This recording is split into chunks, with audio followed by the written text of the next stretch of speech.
All right. Hello, everyone. Um, I apologize. I don't know if anyone is watching right now.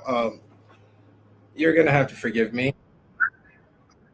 Oh, you're gonna have to forgive me. This is a new, what you call it? There we go. That's better. Shorten this a bit. I'm using a new software that was recommended to me last week on on the show. So it is called Streamlab. Um, StreamYard, sorry, not Streamlab. So it is a new platform that I am using. Just give me a minute or two to figure out how to get this straight. All right. Present or invite. Invite guest.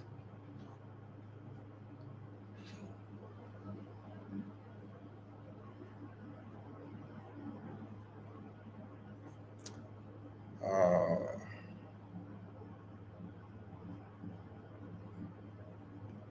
got it.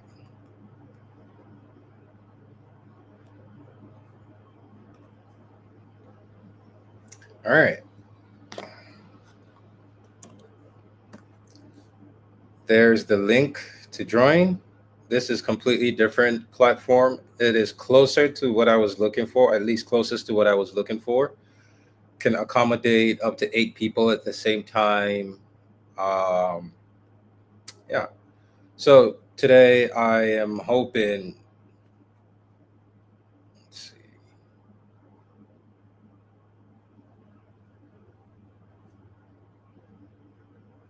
Sorry about that. Yeah. So today I am hoping to have multiple guests on the show.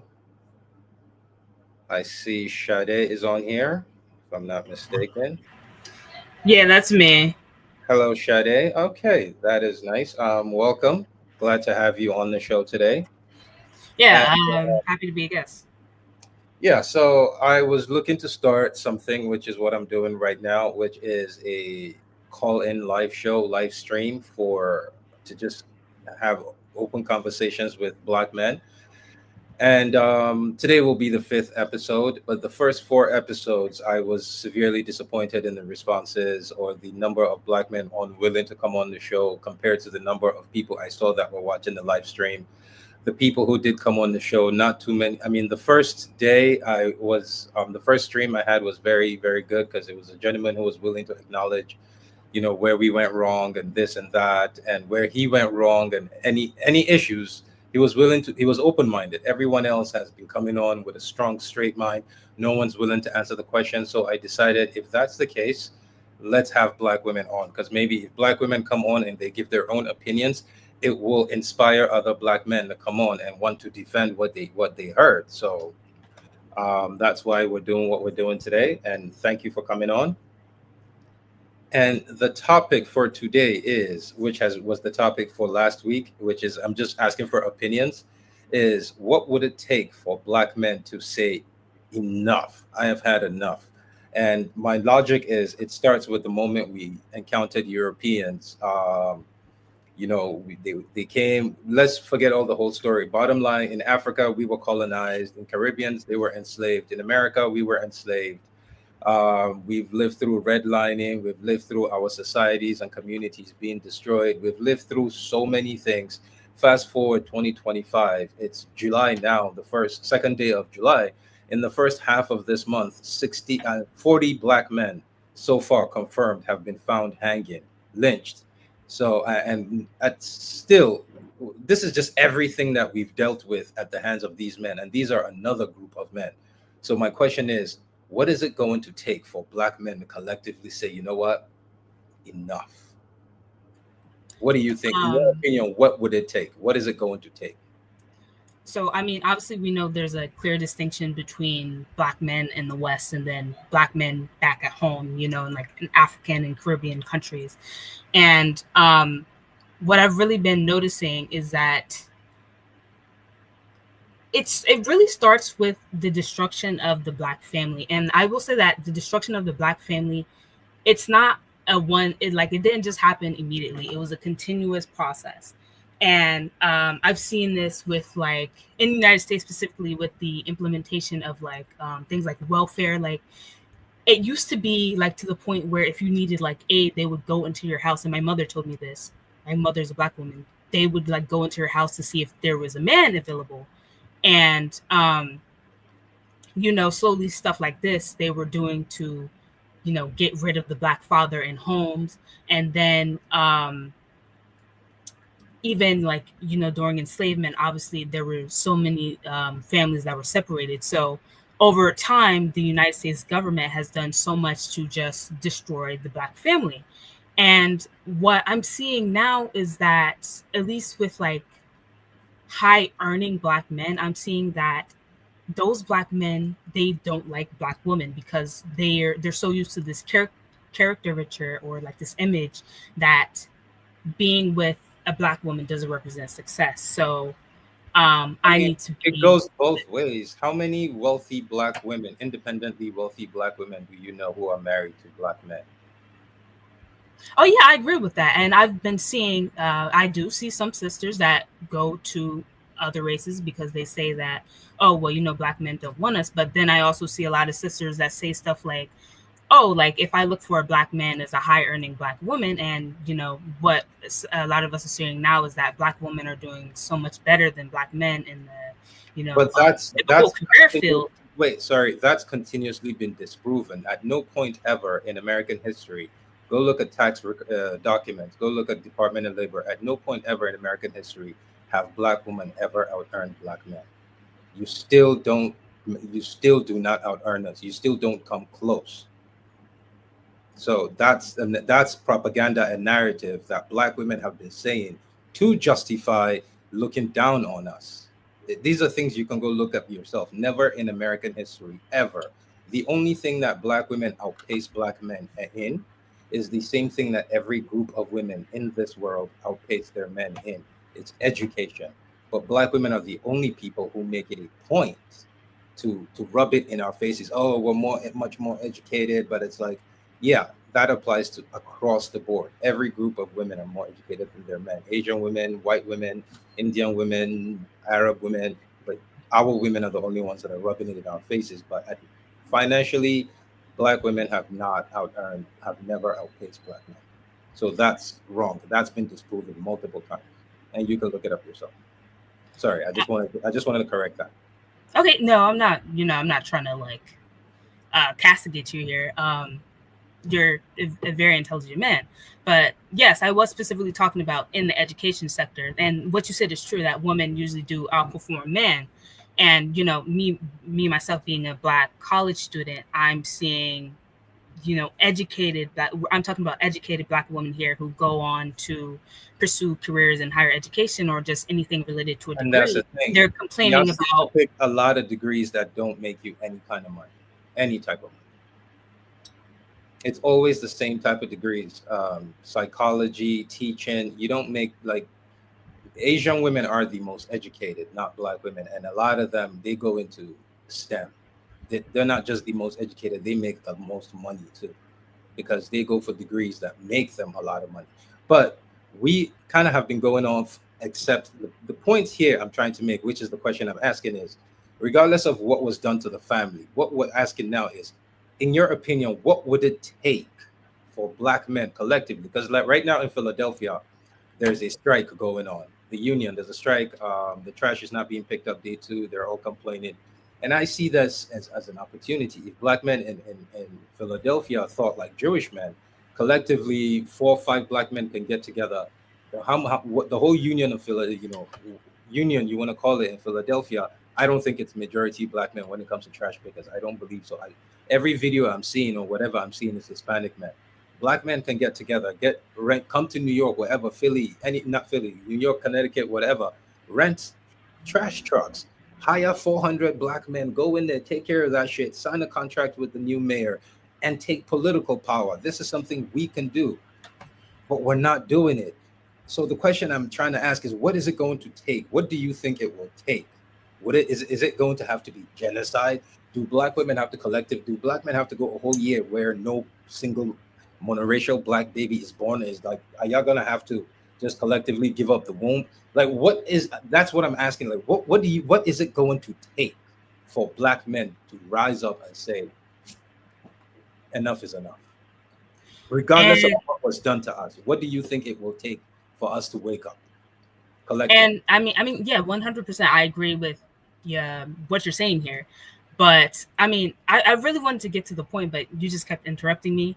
All Um, right, get to the point then. yeah, I'm sorry. Like the connection I was making with education, like what you said about education is true in the financial department. I was just saying that, black women, when they pursue these degrees, they often don't find black men because these black men are usually pursuing other races. And sometimes I see sisters going to other races because they believe that black men don't find them attractive. Other races of women have the same degrees. Why don't they have the same problems?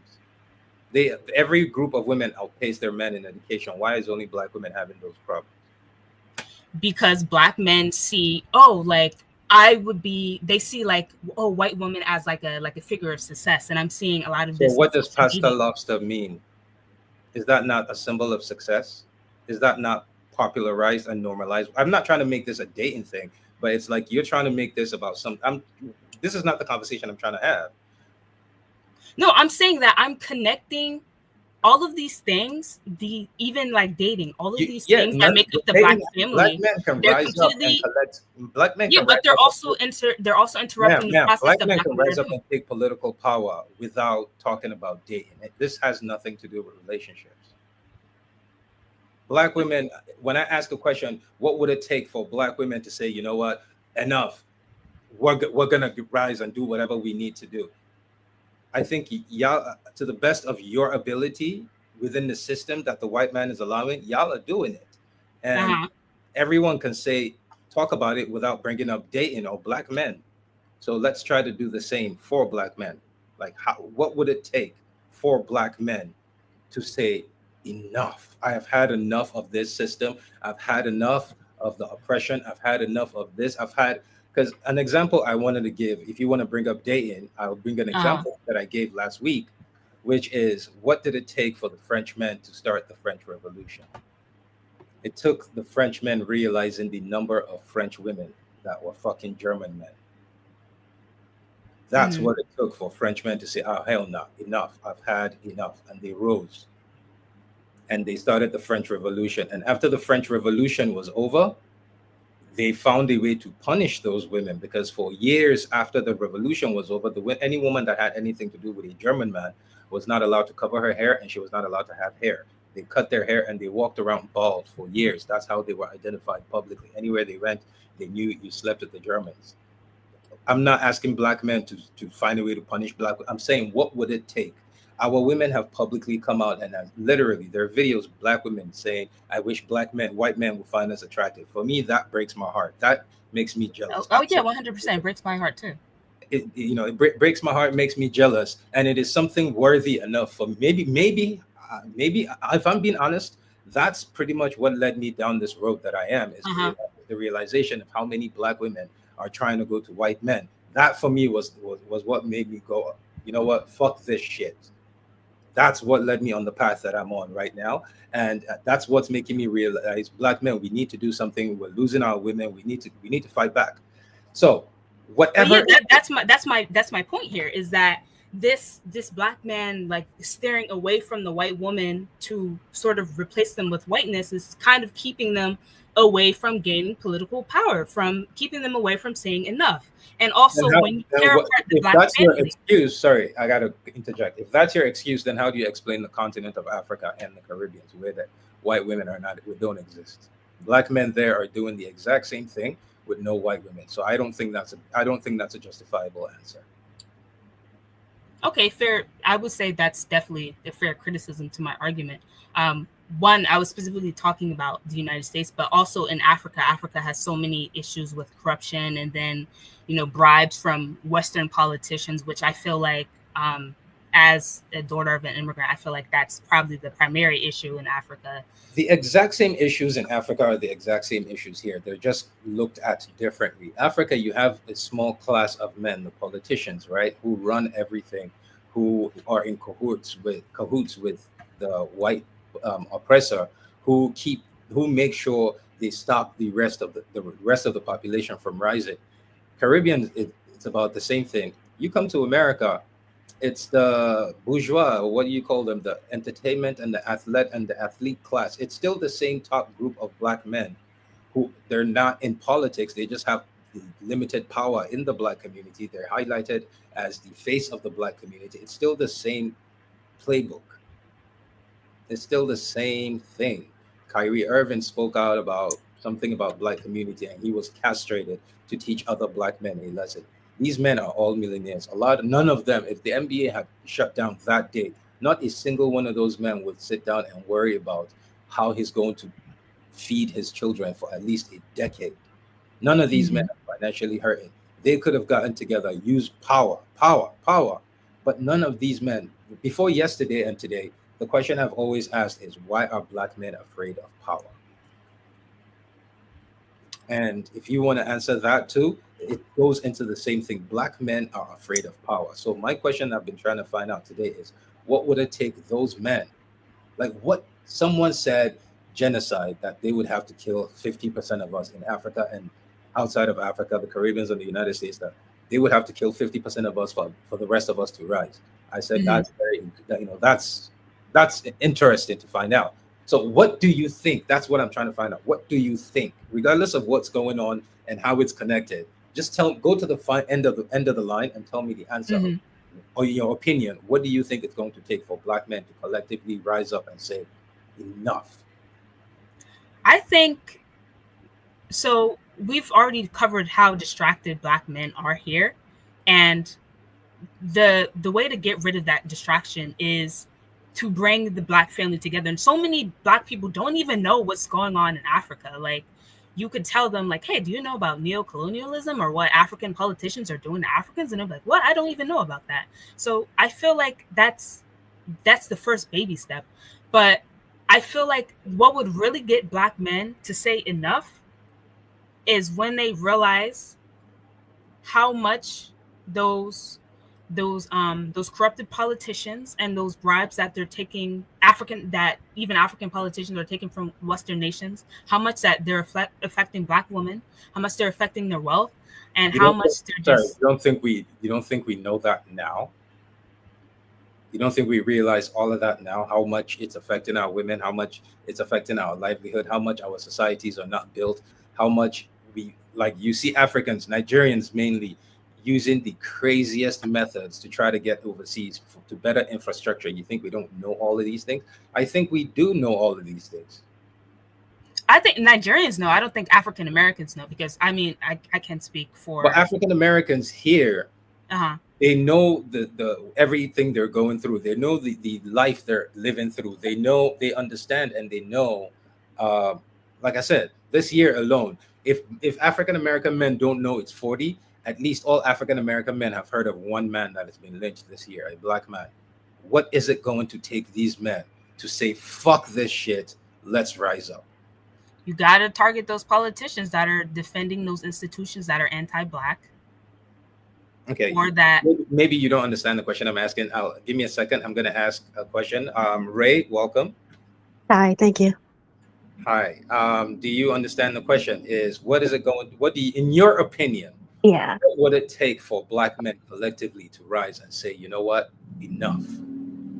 The one action I think that would be needed would be just to like have all the black men in jail, out of jail. So maybe like a power outage and they all get let out. And then that's all. I just think there just needs to be more free So black you men. think, how many, less than 5% of black men are incarcerated? You think 95% of us can't do anything? We need to be 100% free to be to rise and say enough is enough? A certain mindset, I guess. But I would think that there was a lot more of that, a lot more people less than, incarcerated. less than, give me a second, let me be sure I got that number right.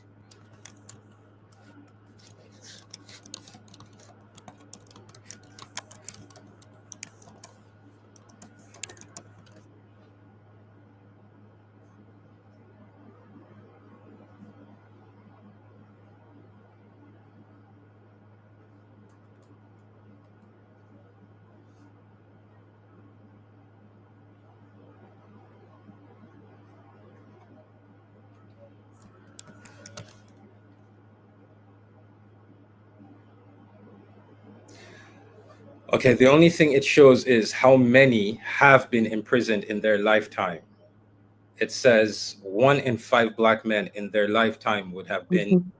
in some sort of institution, be it jail, even for a night, or prison for a day. Yeah, and that's All probably that's over probably recent, but still, I know the percentage of black men that are currently incarcerated right now in the United States of America is at the most. America. Let me see how many prisoners in America. the most imprisoned nation. 1.2 million people in America are in prison. Okay. So even if all of them were black men, Yeah, that's still less than 5%. Because what, that would be 20 million. right. Yeah, give or take. Yeah.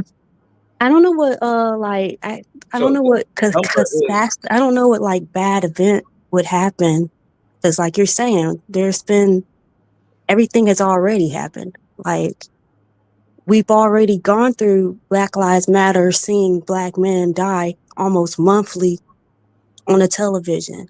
yeah, Like, but that, I don't understand how two people can look at the same event and see completely different things.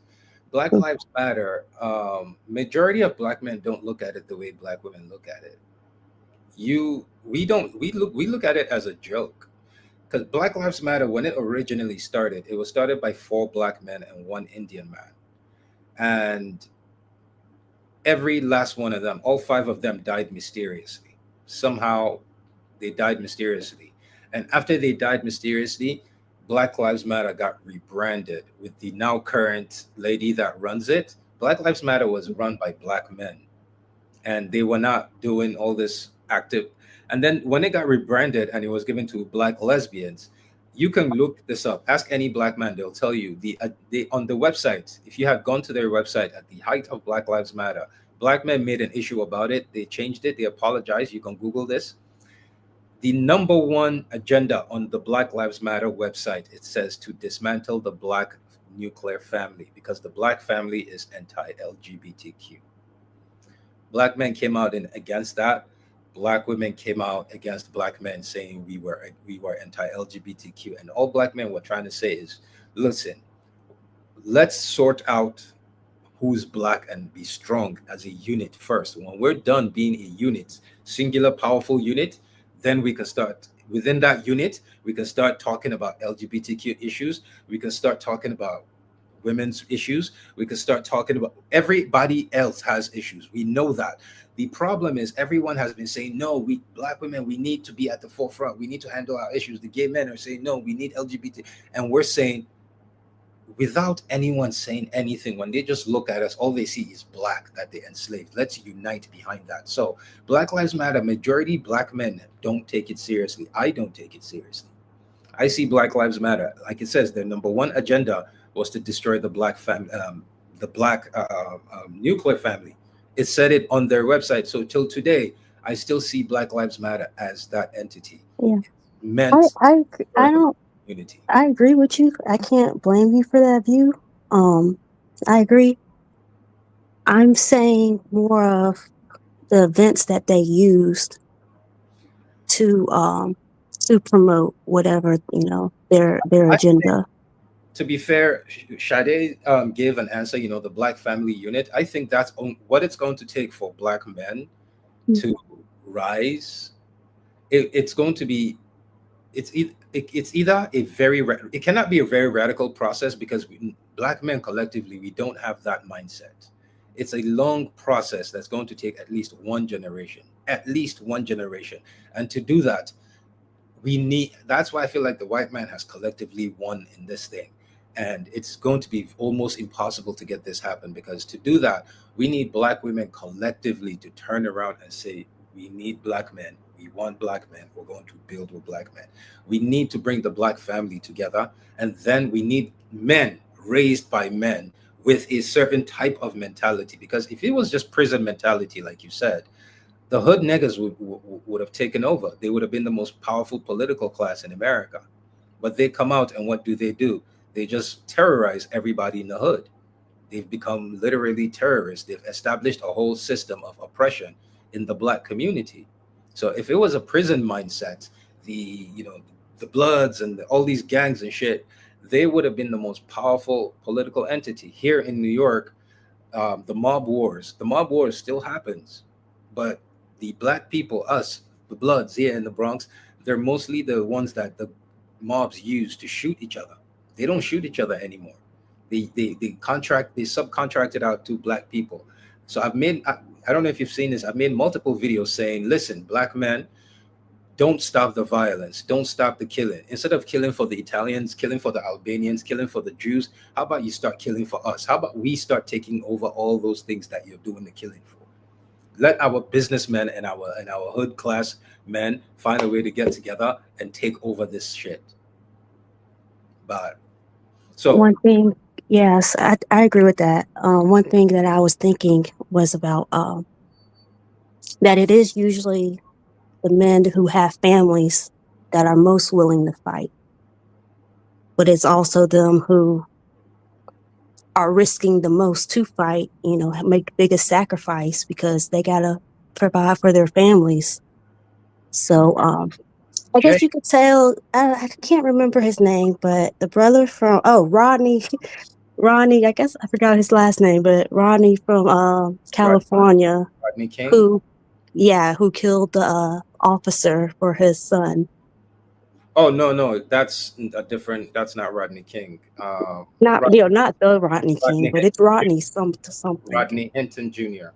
Okay, yeah. Yeah. Sorry, I just need to address something. Jake in the comments is saying karmic justice. No, motherfuckers don't have nukes or shit. That would be a suicide mission. You would just sit on your ass and be the booty piece to whatever mail takes you. I understand your anger, Jake, but that's some top tier bitch shit. And I want to address the same gentleman that came on last week that said the same thing. Oh, America can import whites from. When I said black men have to stand up and fight, he was saying America can import black men, white men from Russia, from Germany, blah, blah, blah. How many Africans are willing to come fight? So I need to ask you all that question. In your lifetime, you've watched America go to Afghanistan that don't have nukes. America with our most advanced weapons. We went to Afghanistan, we lost.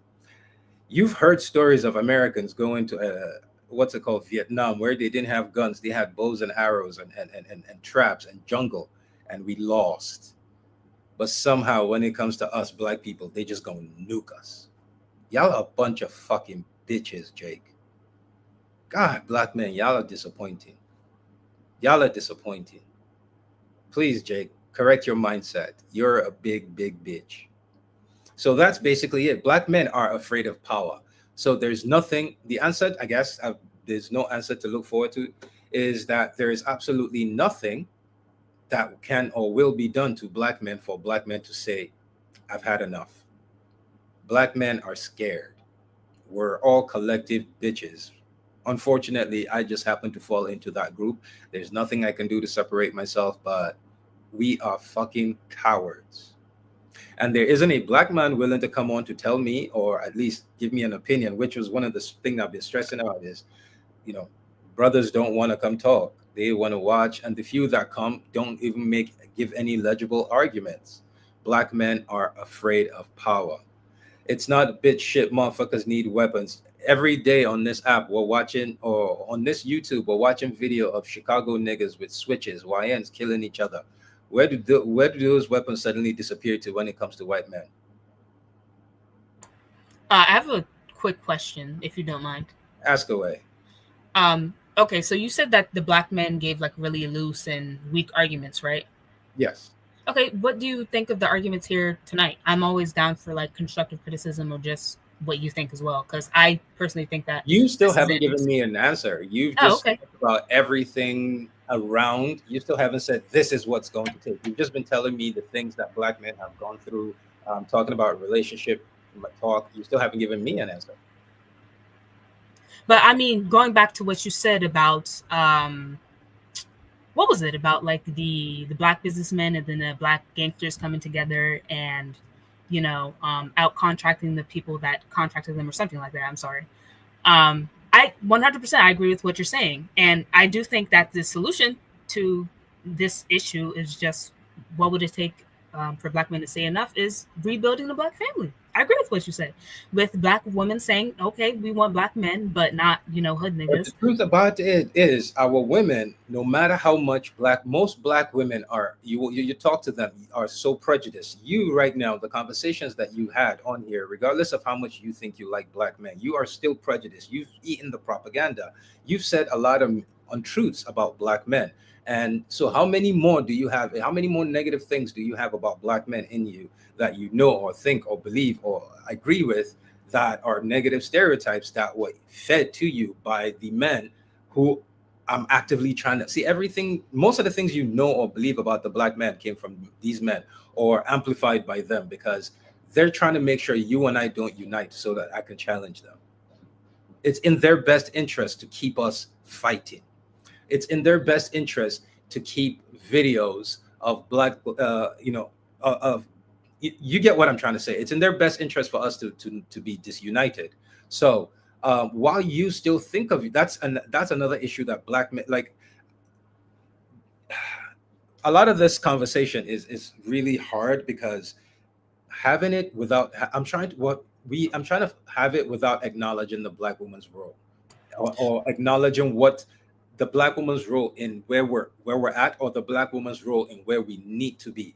Because I don't believe, even though I don't believe majority of black women are with us, and we need a majority, not minority, a small hand. No, we need a majority. And the thing about it is, even the ones who claim to be on our side are still prejudiced against us. It will require a lot of work for them to get out of that mindset. Again, you have white women with PhDs literally marrying drivers. Tell a black woman with a PhD to marry a truck driver, she would tell you, fuck no. The difference is that truck driver makes vastly more than the black woman. But see, for her, is this education, this what intellectual elitism. White women don't have that issue. Asian women don't have that issue. Indian women don't have that issue. Arab women, here's a funny fun fact about Saudi Arabia. Saudi Arabia is the country with the most female business owners in the world. They have more female business owners than any country in the world, but you would never know that. The vast of small businesses in Saudi Arabia are owned by wives.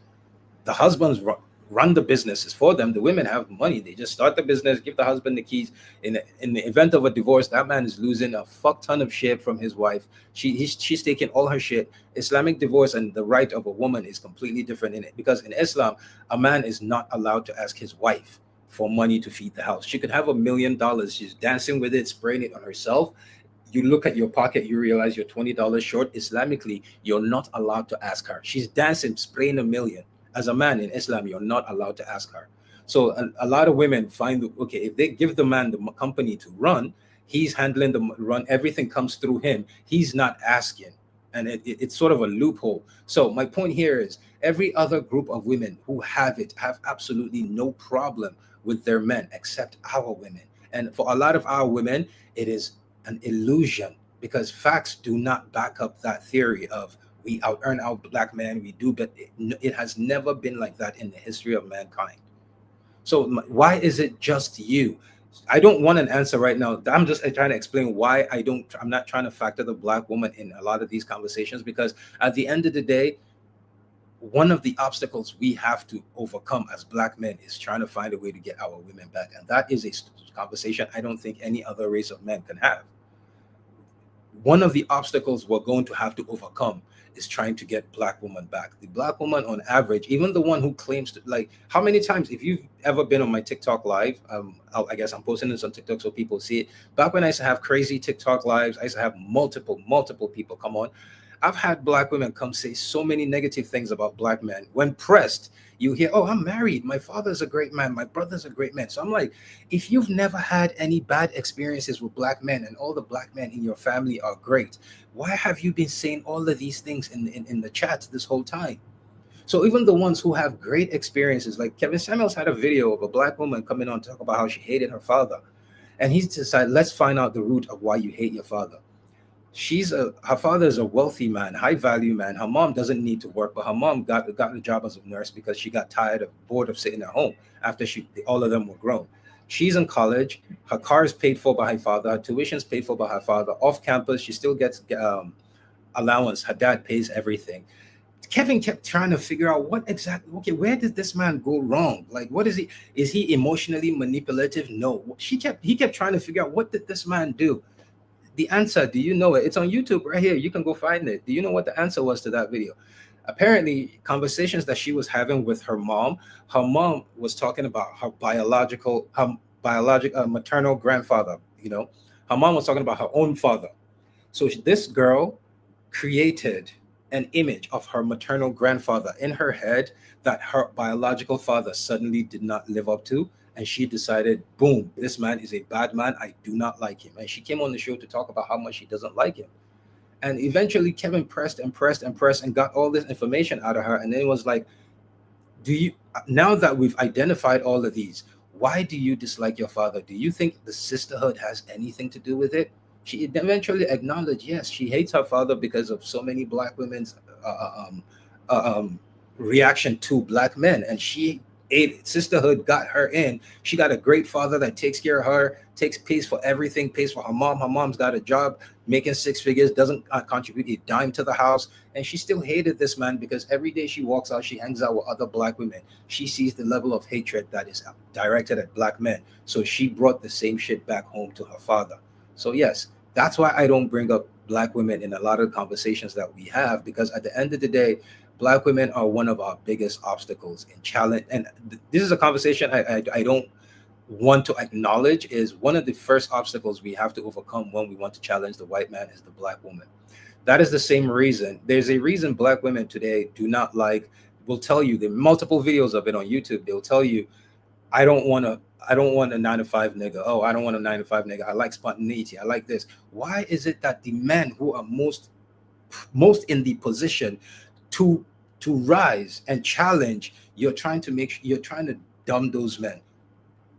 Majority of single fathers in America, majority of them are street niggas.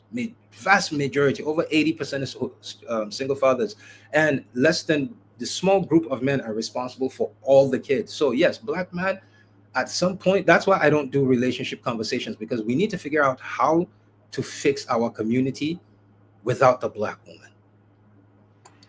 I just wanted to say that I know you said you don't really like to talk about, like, include black women in these discussions, but I'm glad that you did bring this up. I just think that it's good to bring up controversial opinions at times, because, other people need to be exposed to different perspectives. But I will also acknowledge my bias here, and that's really my main point, is that, well, I do have a father in my life, so I can't explain why black women don't like black men. I have a father in my life. I respect my father.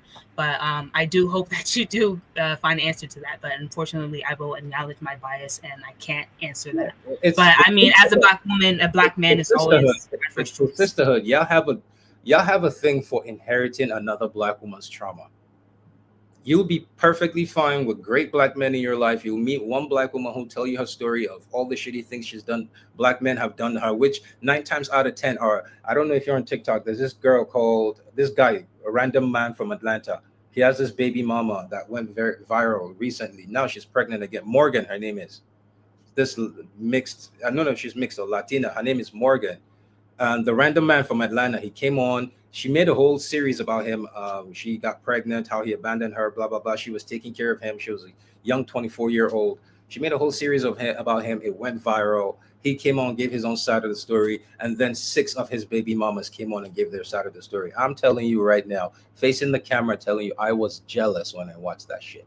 I saw the caliber of black. This man has no job, has no college degree, has no high school diploma. He's a fucking drug dealer, and a very, very unsuccessful drug dealer at that.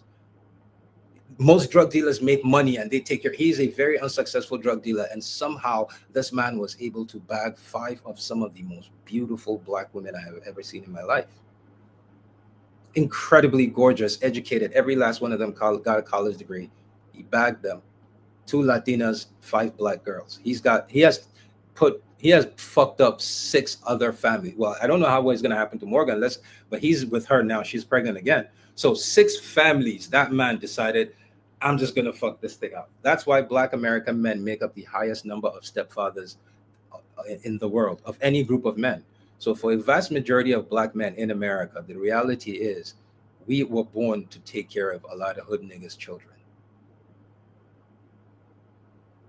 So those prejudices exist. So now one of random man from Atlanta's baby mamas could be having a conversation talking about all her shitty baby daddy. No, she's not talking about the black men that went to school. She's not talking about the ones that who went to college. She's not talking about the ones with an extensive vocabulary. She's not talking about the ones that are willing to challenge the system. No, she's talking about the one that has his pants down, that has swag, he has motion, he got money. He's like, yo, what up, ma? Those kind of men. When black women are talking about black men, it's usually those men they're talking about. But for some reason, it's all of us that get it. The nerds that would never get attention from black women. As a man who's in his 40s now, you should see the conversations. You should see the women in my DMs. You should see the women in my DMs. I'll go to their profile, I'll check, and I'll look, and I'll be like, oh damn, what makes you like now? I am in now. I am I you know but yeah, so we basically, a lot of us are meant to be stepfathers. So my point here is, you said you had a great dad. I don't know what kind of men you've dated. I don't know your experiences with them, but the way you sounded right now when you were explaining, you've had decent experiences with men. But when you go talk to one of Morgan's co-baby mamas and she talks about all her negative experiences with black men, you will now inherit that shit, even though you've never experienced it. You will go out there and now start projecting it on every black man that you see. That's one of the things that we have to deal with. We have to worry about that every day. We have to worry about every other thing. And then we still have to worry about white men. And I don't mean this negatively, but majority of black men will tell. Let me ask you a question. And this thing has been fucking me up for a while. How many black men that fight for the advancement of black community, how many pro black men do you know that are with black women? Ooh. I mean, yeah, that's a good question. Because when you start learning about the black community, you start learning about injustices, you start learning about a lot of things, then you start learning about the role the black woman played, and then you start seeing what the black women around you are saying. There's a disconnect. You start to realize, I know black men that are very pro-black that had to quit that shit because it started making them see the black woman as the enemy. Again, I'm also biased here because I don't. My family, everyone in my family is like black. We don't have like any mixed race children or anything, and we all date black. My mother has never disrespected black men. I can say that. Um, she's never said anything negative about black men. I will say all of the negative connotations I've got about black men have been from, like you said, from social media and from white men. I've never heard anything bad about black men in my household. So again, I can't answer those specific questions. So everything you have right now are inherited from the sisterhood. Well, like my how I feel towards black men, you're saying I inherited from the sisterhood? I mean, you did come on and say something about dating and black women doing better than black men. And I said, you can go look at the data, blackdemographics.com. Never in American history, ever, since the time of slavery till today, never have black women ever out earned black men or even come close to out earning black men.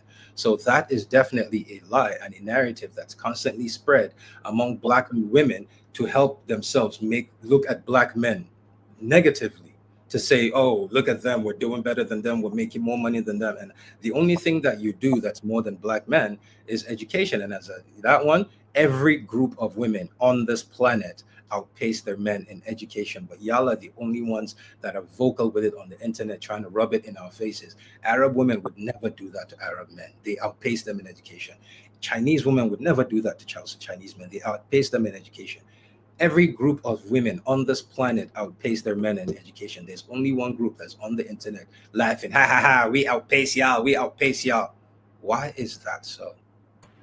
Well, just to clarify, I wanted to I wasn't specifically talking about financial earnings. I was talking about like education, and my point back then. In education, every group of women have outpaced their men. Why don't yeah, those other group of women have the same problem with their men that you have? When they look at their men, they don't make the same complaints you make. Why is it that they look at their men with their own level of education outpacing their men and still look at their men as men? Why can't y'all do that?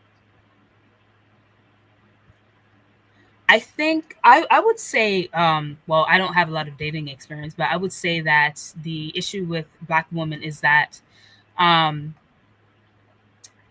when they get college degrees, usually, especially women tend to date up, and then men tend to they might date on the same level, or they might date a I little bit understand down. women date up. Again, every Uh-huh. group of women on this planet outpace their men. So why are y'all the only ones having a problem with dating up or whatever? Other groups of women have no problem dating men that they outpace in education. Why are y'all the only ones who do that, have that issue? Every group of women outpace their men. So what you're talking about, you're Yeah, but completely when women outpace men, they y'all, usually date men at their level. y'all are the There's a y'all shortage are of the Black only. men that are academically successful. That's what I'm saying. No, black men are in school currently, right now. Okay, yes, enrolling right now, wrong. But of the adult age black men available right now, they're just as the same number, I would say, available eligible black men as the thing is, this has been covered multiple times. You just don't want to acknowledge it. Most It's not educated that I don't acknowledge it. I just, most me personally, I educated haven't seen black it. women feel they're too good to submit to a black man. It's not about we get no, those black men exist. They're your coworkers. That's a man on your level, both economically, financially, educationally, socioeconomically. Not your coworker, his friends, all of that whole network. Why don't y'all ask your coworkers, hey, do you have any friends? Oh, what's your what's up your homeboy? They're in the same tax bracket. That's a man on your level. But the thing is, our women don't see men on the I don't even know. But every other group of women, majority romantic relationships in the world, look them up. Majority romantic relationships in the world start at the workplace for everybody except y'all.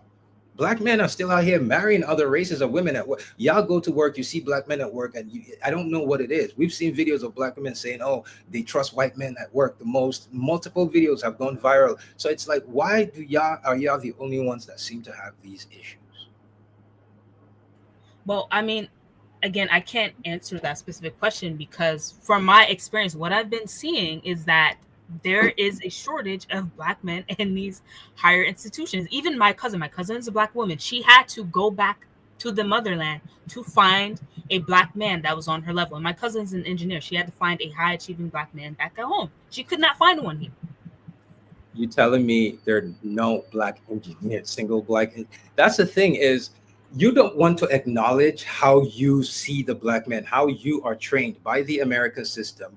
Black women, that's the thing. I think y'all don't want to admit that you are just as much victims of the American system as anybody else. Oh, America I'll acknowledge my bias here. I America has know trained it's not obvious. everybody to look at the black man the certain way, and including the black woman. Nobody wants to acknowledge, no black woman wants to acknowledge that. The, but for me, the way I speak it, if I want to talk, I tell people, if you ask me, I'll tell you. The average black woman today looks at the black man through the eyes of the 1950s white housewife. I need you to imagine a white housewife doing the dishes in her home in 1950. She looks out the window, she sees a black man. The same thing she thinks. That's what the average black woman thinks when she sees a black man today. Y'all have, I don't know how y'all going to, how we fast forward to the point that the men, like, do you understand gynecology? Yes. Do you know how gynecology as a profession, as a business, not business, sorry, as a medical section, do you know how it was created? I mean, I know that a man made it, but White oh, are men, you talking about white men, experimentations on Black women? Yes, white I know men that. experimented on y'all and used Yes, them yes, I know that. with no anesthesia, no anesthetic. They cut your vaginas open and use the results from that to treat their women. And fast forward today, we have black women saying, "Oh my God, white men love us. They're so better than black men. Pasta, lobster." I don't know how we went there. The same men that laid you down, tied you up, and chopped open, used blades to cut open your vagina so they can learn to go treat their own women. Somehow today, our women are claiming that those men are the better men. So that's why the conversations that I need to have with black men is a way to figure out how to do it without black women. Because the truth of the matter is, a lot of y'all are not our women. You just happen to be black and women, but you're not. No, every group of men in the world have biological mates, including African men. Black men in America do not have them. Whether you want to acknowledge this or not is up to you, but that has been the truth for at least 40 years now. Black men in America, I think the majority reason a lot of black women still fuck with black men is because you are biologically inclined to seek mates, or and we're the ones available. If other races of men have been rushing to y'all, we would black I think the black race in America would have been dead a long time ago. That is my honest to God opinion. If other races of men were rushing to black women en masse, the black community would have been at 5 million today, not 40 million. There would have been a massive biracial class in the United States. That is dead an opinion I believe in, and I will take this shit to my grave. Now, because I believe in this, what is my solution? My solution is, well, there's no solution. We have to find a way to rise, to take power, and then to get our women back. It's either that or we die out, and we die out. That's it. We are the men. We're not going to leave it up to our women to try to fix the community. We have to do it. We have to find a way to do it. We have to get our women back. We have to challenge the groups of men who have done this to us. There's no solution. That is it. We just have to challenge these men and get it. Yeah, Jaden, Do you think enough? Do if you white think men, if white men gave black women the attention they gave Asian women, I think black community would have been like 5 million. They would have been the biracial Blasian community would have been the biggest community in America. If white men wanted y'all the way y'all wanted them, it would have been over for us a long time ago. So as a black man, I'm sorry I'm saying this. I am so glad that the only people that want black women en masse are black men. And I love black women, because if any group of men wanted our women at the rate which our women did not like us, our community would have been fucked a long time ago. Dismiss them from your mind. Okay, so you see, I see your argument, Jake. You say, bro, just dismiss them from your mind and move on. Stop trying to win over black women. Get to the top and choose the women who give the best treatment. Well, see, the problem with that mindset, Jake, is when you get to the top, you're choosing another group of women from a community and a society that other men have built. That's what you're doing. You're running away. You're saying, basically, this is what you're saying. White men, which is exactly what I said last week. This is happening. Oh, you're the same person from last week. No, sir. You came on with this same opinion, and I will give you the same answer I gave you last week. Basically, you're saying, oh my God, the white man has turned the black woman against me. He has made her undateable and not what I want. I'm going to run away to another group of men and take some of their women. Instead of challenging the white man and turning my woman back to my side and turning his woman against him, doing the same fucking thing that he did to me, I'm just going to run to Thailand and go get the Thai man's woman. Oh no, I'm going to go to Colombia and get the Colombian man's woman. I'll just run to another system that another group of men have set up to make their women feminine and take their women. Because I'm a bitch who is afraid to challenge white men and is afraid to challenge the black woman. That's the same answer I gave. You're a bitch who doesn't have the ability to solve your problems. Your answer is to run away to a problem that other men have solved. So that's my answer. Sorry, Ray, you've been quiet this whole time. Oh no, that's fine. I was really just about to ask you about that, like going elsewhere for men that go what you thought about men that go elsewhere. Going elsewhere doesn't solve the problem. It either creates a new problem or you take yourself out of the problem. It doesn't solve it, because if you pack up and you move to Thailand, you move to Nigeria, you move to Ethiopia, you move to Ghana, wherever the fuck you're moving to, all you're doing is taking yourself out of this problem and assimilating yourself in a community that other men have built. You've acknowledged that you're a bitch and you've run away to another man. Yeah, that's good. That's option one. Option two is you find your woman. We black men collectively start going other places, get other women, bring them back here, and then we watch the white man do the same thing to our new women that he did to the black woman. We watch him turn those same women against us, and then we'll put our tails between our legs and run away and go get another. We'll just keep bringing women back to America as our women, and the white man will just keep turning them against us. That's option two. So those are the only two solutions I see. You either bitch out and run and go set up yourself in a system other groups of men have built, or you keep bringing those women back here and watching the white man turn them into your enemies. That none of that is solving the problem. One is you're running away from the problem. Two, you just keep repeating the problem over and over again. So that's why I don't fuck with passport bros. You want sweet, submissive, some feminine women. All right, challenge the white man. When you're done challenging the white man, take over industries and turn your black woman into the sweet, submissive one that you want. But don't get me wrong. I'm not saying after everything the black woman has done, let's just challenge white. No, I still believe if you do, like, the reason America is the way it is because we've not established a system of consequences. We have never established a system of consequences. After America went from slavery, look at Senator Tom Cotton. He is literally the descendant of enslavers. This has been proven. His family owned slaves. They owned a plantation.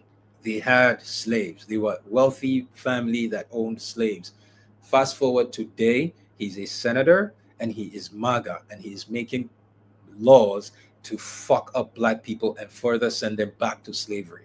Now, do you think Senator Tom Cotton would have ever done something like this if after slavery, black men refused to say, if black men decided, yo, we're not forgiven, we want vengeance. And they went around and slaughtered almost every slave owner in America.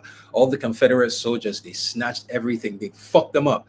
If black men collectively did that, do you think Senator Tom Cotton today would have the guts he had to be MAGA? No. So when black men, when I say go back and challenge the white man and turn the black woman into what you want, I still think black men need to establish consequences the same way the French men did. I'm not saying we have to be violent. I'm not saying we have to shave our heads, but something needs to be done. Black woman needs to know, I betrayed the black man for decades, and these are the consequences now that the black man is in power. I am paying for my choices, and when this is over, I will never betray the black man again. I 100% believe that needs to be done. So, Jake, in case you're thinking that's what I'm saying, that no, we should go take power and then just suddenly we should turn around and look at the women saying black men ain't shit, abort black boys, and we should suddenly bring them and go, oh, black queen. No, fuck no. That's not what I'm saying. Those women, there has to be consequences. I think the biggest issue with the Black women's sisterhood is feminism. So I think that's what we're going to have to fight. At this point, a fuck ton of black women acknowledge that feminism was a problem, but what are they doing about it? Same way, a vast majority of black people will tell you, what's it called? Desegregation was an issue. They'll finish saying that and then walk into Starbucks. It's one thing. A lot of them benefit from it. So we black men have to rise. We have to challenge the system. We have to. I asked the question. I made a video. That video went viral. I don't even know where that video is. It's one of my accounts that got deleted. And usually when TikTok deletes my account, I don't get the videos back. Which was the one that I made? I said, what has the black man given the black woman to be proud about? I started a whole movement back then to challenge the black man. The reason I stopped it was because I realized the number of black women that I had that started following me I noticed a fuck ton of black women started following me, and those black women, a vast majority of them had malicious intent. A vast majority of them thought negatively of black men. A vast majority of them thought I was that black man that they could use to shit on black men. So they would come in my videos, leaving all sorts of comments, and I'm like, oh yeah, hell no. You done lost your fucking mind. I am still a black man. I'm gonna say all these things to get black men to get angry enough to do something. But you're not on my page talking about abort black boys, bitch. Fuck you. I will stab you in the vagina. Fuck you with all that bullshit talk about black boys. You cut your womb out. You serve no purpose to the black community. Fuck you. Go get your biracial babies. Just get the fuck off my page. When I noticed I started having that following, that's when I went on a couple month bender where I was not being anti-black woman. From the black woman's perspective, it was anti-black woman. But for 2 months, I was making videos just calling out the hypocrisy and the shit that black women were doing. And when I started doing it, those same women that came looking at my profile, joining my profile, my account, thinking I was going to help them shit on black men. When I started doing that for 2 months, they left. That's why till today, at least once a week, I try to make a video criticizing a black woman, because every black woman that's on my page, it's not a safe space to shit on black men. I am still a black man, and I still have a pro black man content. So we need to set up and have a foundation first. Set up and have a foundation. Of course, we need to set up and have a foundation. The question I kept asking and you couldn't give me an answer to is it what is it going to take? Maybe you've thought about it. What would it take for black men to collectively go, okay, we need to have set up a foundation? Enough is enough. We need to set up a foundation. What is it going to take for us to have that mindset? When I say collectively, I don't mean 100% of black men. I just mean enough to actually make a difference, enough to actually start doing something. What is it going to take? Because something needs to be done. Our wealthy class, that's why I made videos talking about black man is afraid of power. The black man is afraid of power because today there are so many black men right now with enough money to start media. Zeus Network, there's at least 1,000 black men in New York City with enough money to start Zeus Network's competition. We need to take control of our own media. We need to control our image. We need to control the things we do. We need to create our own propaganda. Not a single one of these black men has gotten up to do it. Every time we stand up to do something, it's about degradation. I made a video the other day talking about we need to stop lying to women, saying that being immoral will get you nowhere. I said, look, Lauren Sanchez just got married.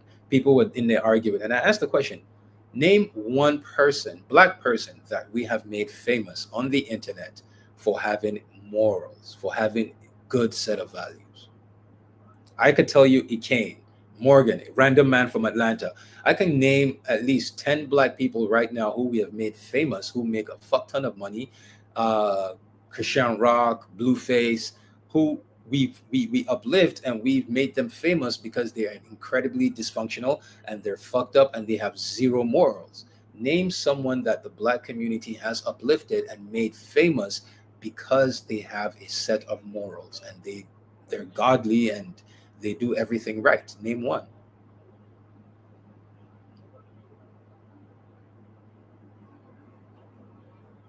Jake, why do y'all keep talking nukes? Who the fuck are you going to nuke? You're going to nuke America with you living in it? Why? See, that's exactly my point is you keep going to extremes because you can't seem to think of any solutions because of how much you fear the white man. Something as simple as taking control of, which I brought up again, Philadelphia, taking control of the garbage system right now. They're on strike. 5 black men with $1 million each can take care of that shit. And Philadelphia has at least 5 black men with $1 million each right now. 5 black men with $1 million each right now can solve the issue in Philadelphia and take over the trash. And when you take over the trash like that as a private institution, you have an insane number of political clout. Nobody in the state of in Pennsylvania who wants to run for mayor in Philadelphia or who wants to hold a position, political office that has to do with Philadelphia, no one will run for office without sitting down and having a conversation with you, or at least sending you, or at least one phone call. No one. You think Eric Adams didn't have to have a phone call or conversation with the Italians that run the trash in New York? You think he didn't have to?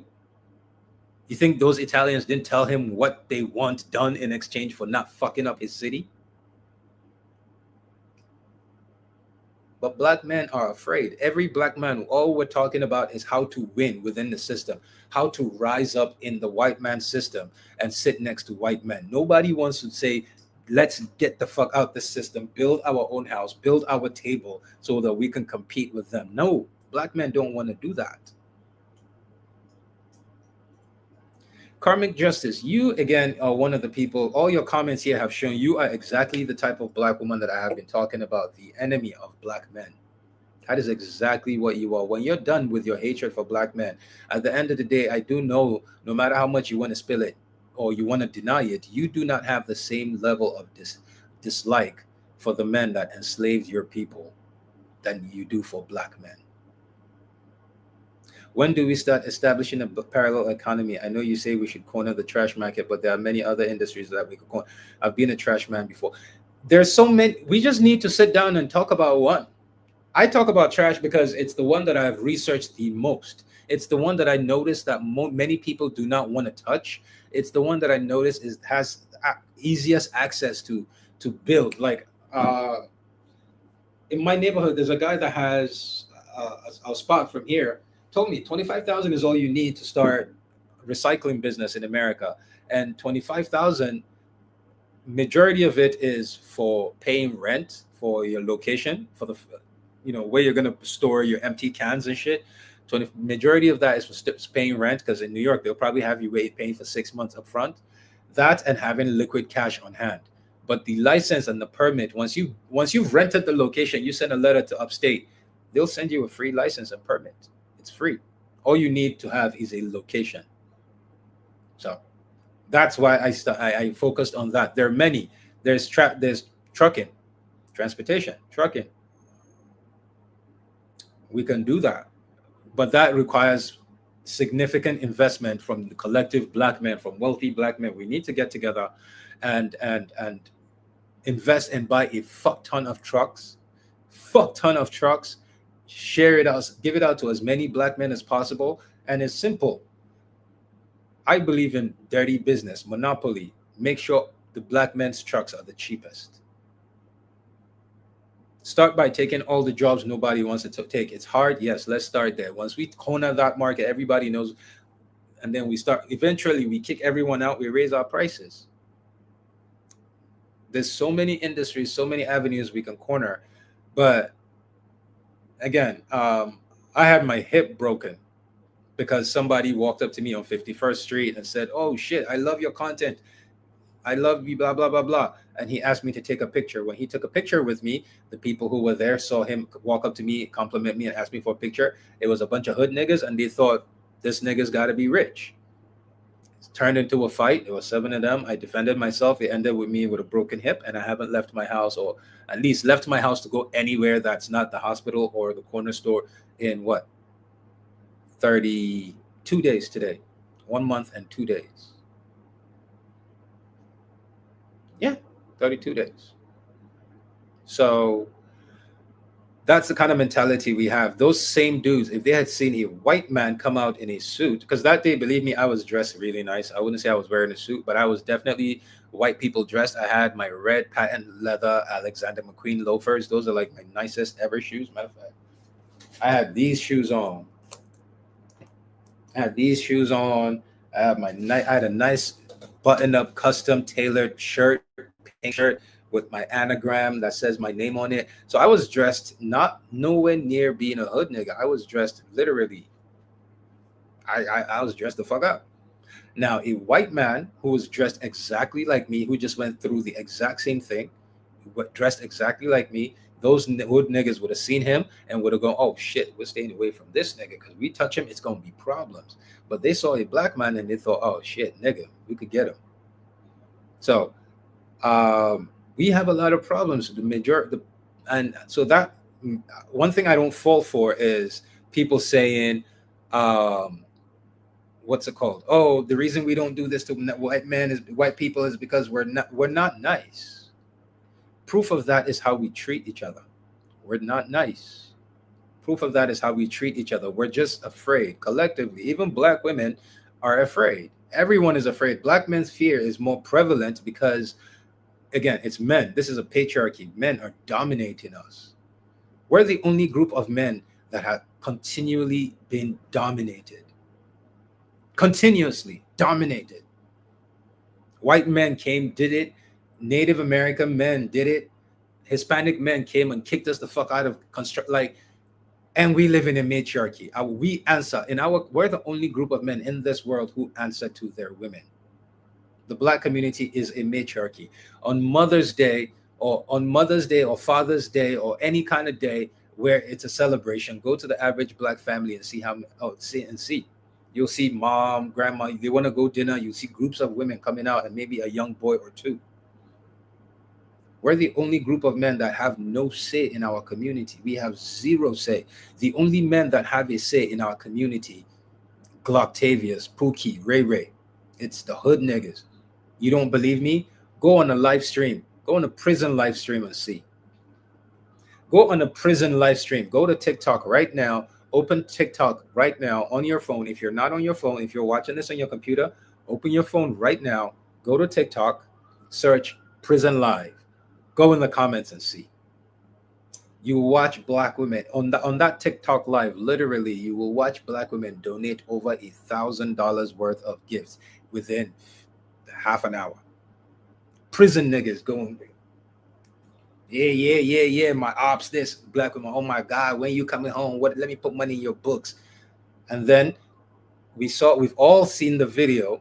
The pop the balloon. He came out. He says, "I'm an anesthesiologist." She said, "You just fresh out your career. I need someone to spend on me." That same woman would not have a problem meeting Ray Ray and putting money on his books, but she met an Do you know what an anesthesiologist is? There's a woman that went viral a couple months ago, a stay-at-home mom. She works 3 months a year. 9 months out of the year, she's at home. She works 3 months a year. She made about 200. She makes about 200 and something thousand US dollars in 3 months as an anesthesiologist. Do you know what an anesthesiologist who works a whole full year make? These people break six figures, not six figures, seven. An anesthesiologist that works full time, 40 to 80 hours for a whole year, they bring in $1 million or more a year. And we saw the Pop the Balloon show. This man comes on and all the black women, pa, pa, pa, pa, pa, pa, pa, and one said, "You're just new in your career. I need someone to spend." Anesthesiologist. What? These motherfuckers make more than resident surgeons.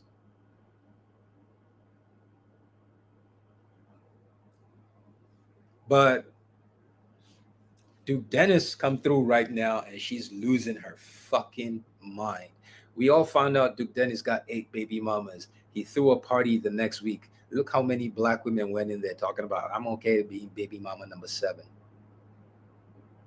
Our women are a big fucking problem in our community. Worse so to the fact that none of them believe that they're a problem. Every black woman believes they got it right and the black men are the problem. So black men were going to have to figure out a way to fix our community without black women. And I know I'm going to get a little flack for saying this. When we rise to fix our community and it becomes evident that black men are starting to challenge the white man, the black woman will be used hardcore to make sure that we're stopped. Article came out, said in a decade or so, that was last year, said in 10 or so years, all media will move to podcast. They said podcasters will be the most powerful media channels, media houses in the world. Everybody started jumping the podcast. That was the exact same time that black women started making videos. Boycott black podcasts. Get black men off podcasts. There's articles there saying anyone who starts now, in 10 years, by the time you build your platform, you'll be a voice in your community. That is going to be the truth. Everybody will be going to podcasts. Black women at that exact moment said, nah. Niggas need to stop that shit. Get them out. Can I ask a question really quickly? Ask away.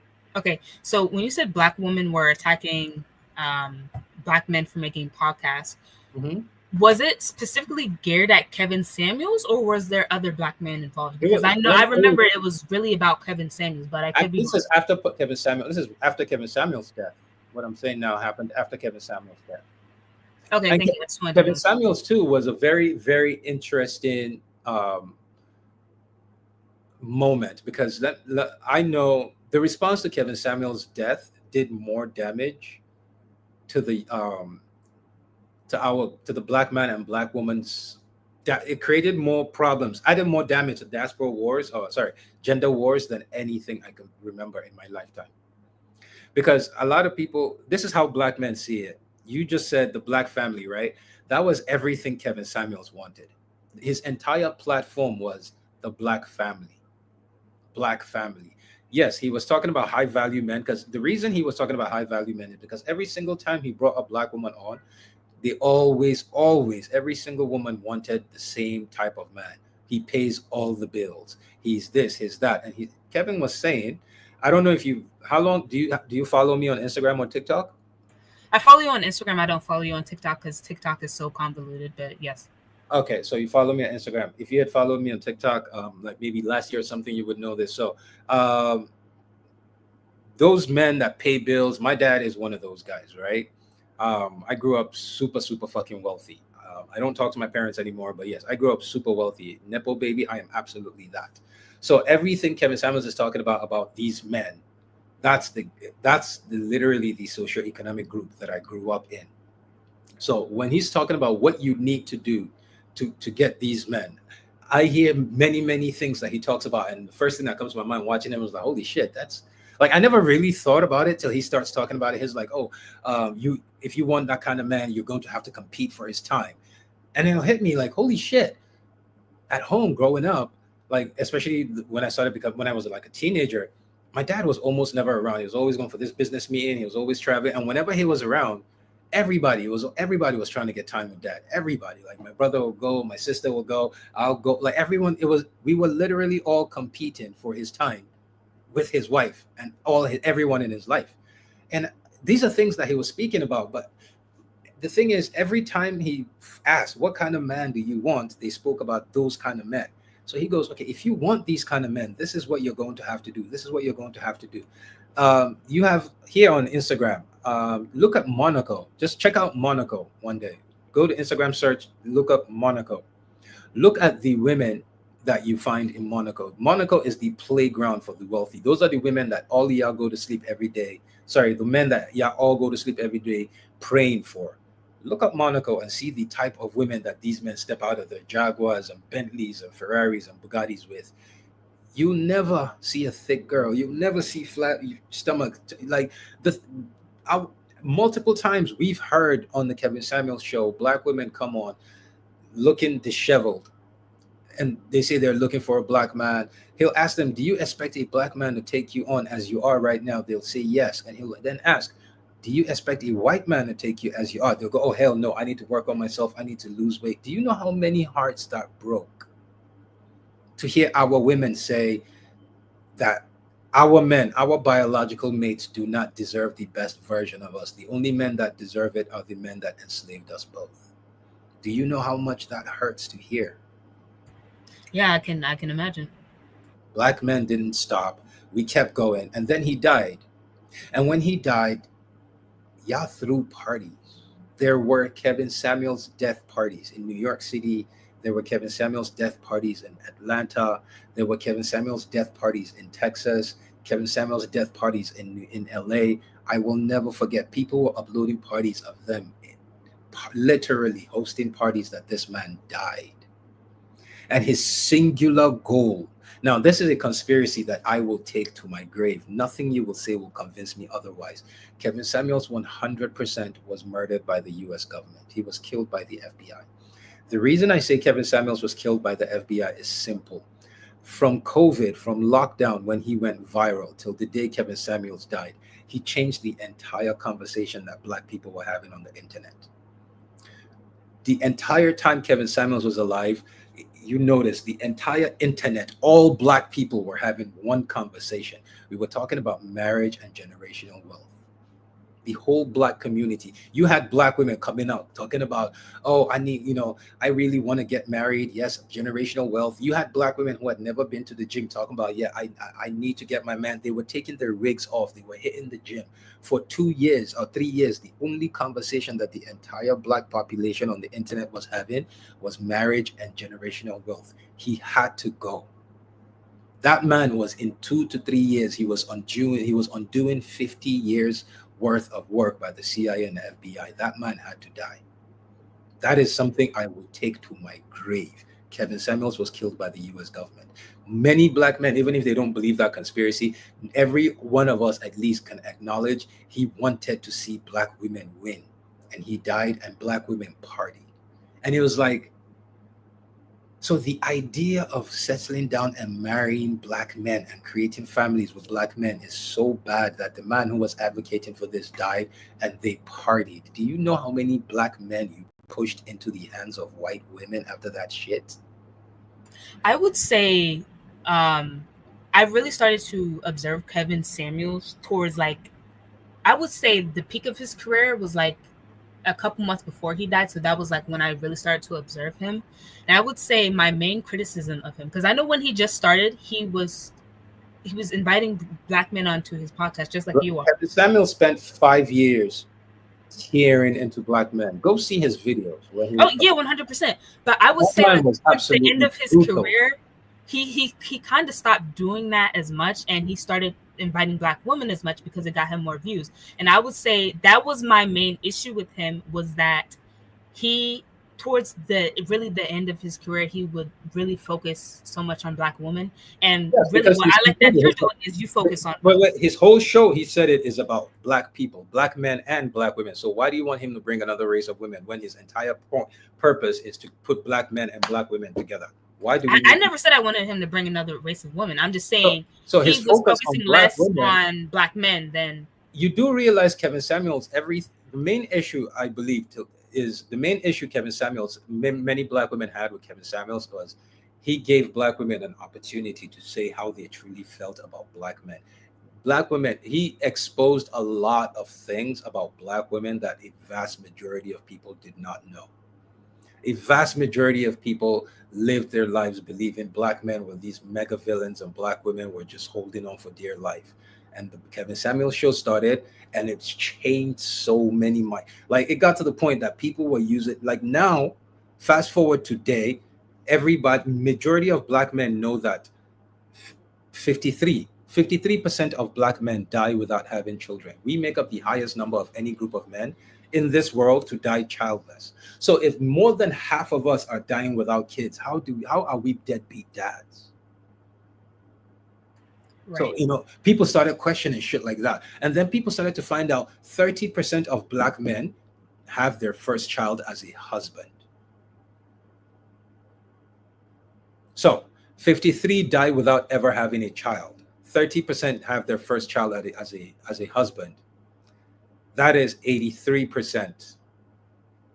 What is left? 17%. That tells you that all the children that black women are complaining about, the reason there's so many dead, and that started to make sense because the reason there's so many deadbeat dads is because one man, 17% of men are responsible for all these kids. A random man from Atlanta has 5 beautiful, educated black women pregnant and 2 Latinas. So that man can only, now, 6 of his baby mamas on Father's Day will call him a deadbeat. He can only be there for one. So for 6 black women now, they're out there saying, "Oh, black man deadbeat," but they're just talking about a singular black man, all 6 of them. But when anyone is watching, they're thinking 6 different black men ignored their women. For you see how that creates a narrative. So he basically uplifted the image of the black man, and in doing so, it exposed who was a major problem in the black community, and black women hated him for lifting that veil for the world to see. And black men loved him because he finally lifted that veil that we've been screaming, and everyone finally saw that, to the point that you literally have uh, white men now doing debates with black women arguing in our defense, saying, oh, 53% of black men die child. Like, white men are out here disproving literally, I've seen multiple videos of this, disproving the deadbeat dad allegations when pre Kevin Samuels, it would have never happened. And that was enough of a reason for him to be hated, because he shifted the blame to the people who were absolutely deserving of being blamed for it. And in our community, if there's one thing you never do, you never criticize the black woman, no matter what she does. So that's it. So that's my point. That's the reason why this whole time, even though the conversation today shifted, it wasn't what I wanted us to do, but I guess it's a conversation that probably necessarily needed to happen. But it doesn't not negate the fact. My argument is, no matter what we're dealing with black women, is not an argument, because some black men will say, "Oh, our women this, our women this. No other group of men have had to deal with this." And I'm say, Yeah, I get that. No other group of men have had to deal with this, but you justify it when you talk about yourself as a black man. Oh, we're black kings, we're king of this, we're the original. Well, if you are all of that shit, then you should be able to handle whatever the fuck we're dealing with now. Unless you're lying. If we're all of that, black man is the original, black man is king, black man this, black blood. Okay, if you are all of that, then we should be able to handle what we're dealing with. We should be able to sort our situation out better than other groups of men because we're the kings, we're the original. Lesser men could not. We can. So, um, hello Nelly, welcome. I guess let me add you. Yeah, hi Isa. I totally agree with this message because I've been having like a lot of conversations with my brother. I was like, this myth, that has been propagated over the years about black men being deadbeats and all that. He totally debunked everything. He You made know. the website Black Demographics famous. I never heard about it Yes. till him. I knew about some stats on there, but I didn't know that there was a website that a group of black men and black women got together and said, no, we need to kill the negative stereotypes. And they put all that data there. You go to Black Demographics, you'll see the data, you'll see the earning statistics, you'll see everything, you'll see all the things that black women say on the internet to belittle us. You go there and it's like, well, it's a lie. And it has never been true. At no point have black women out earned black men. But you get on the internet, you hear so many sisters saying, oh, we out here, we out earn you.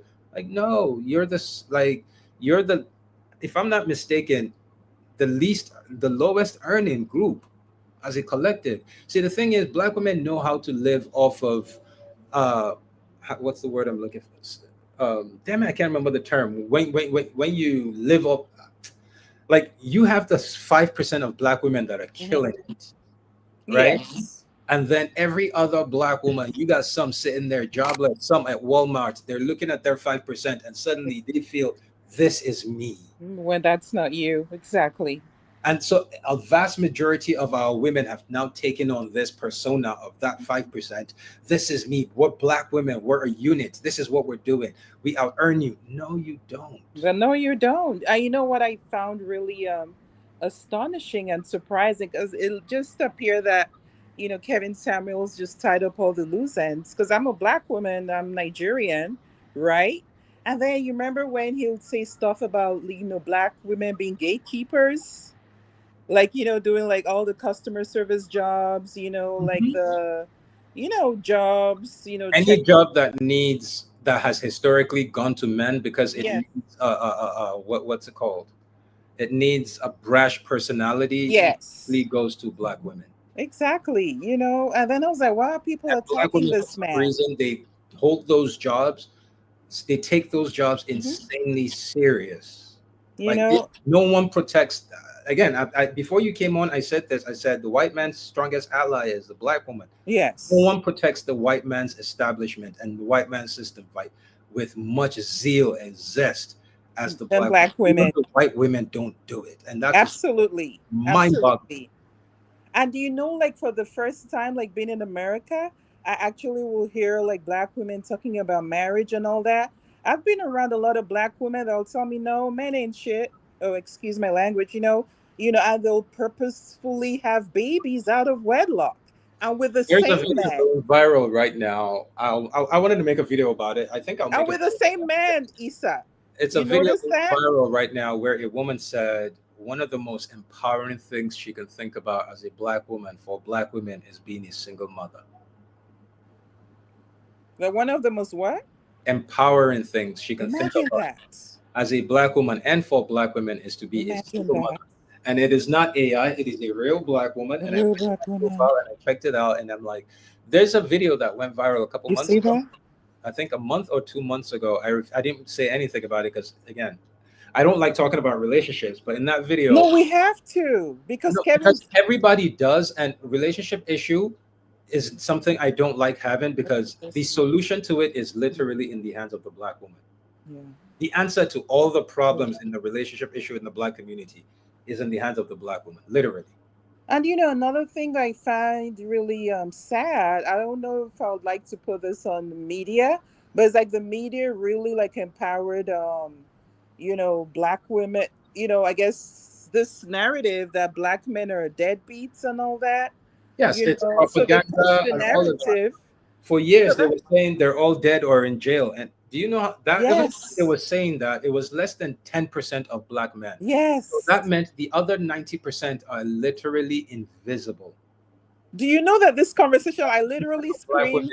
majority of black right now, there's a video I watched earlier where a guy was interviewing a woman and she was talking about how she meets so many assholes and men are this, men are that, men are this.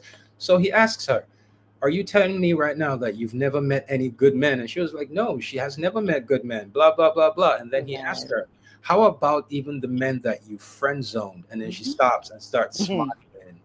And she goes, well, the guys that I friend zone, yes, there's so many good men among them, but I'm not sexually attracted. You see that? And that's the see, when a woman is not sexually attracted to a man, he's literally invisible unless Yes, she needs something from him. from him. So she doesn't talk about, so when black women are talking about the issues, not it's not a black woman issue. These are just all women in general. The only difference is other races of women have given more men a leeway than our women do. And our like no our You said, do you remember? Sorry to call you off. Like Kevin Samuels would say, like just watch, and then it was like a sociological experiment to me because then I'm looking around the neighborhood and you see like pretty, white women with regular white men we that had this maybe black conversation women would earlier. consider basic.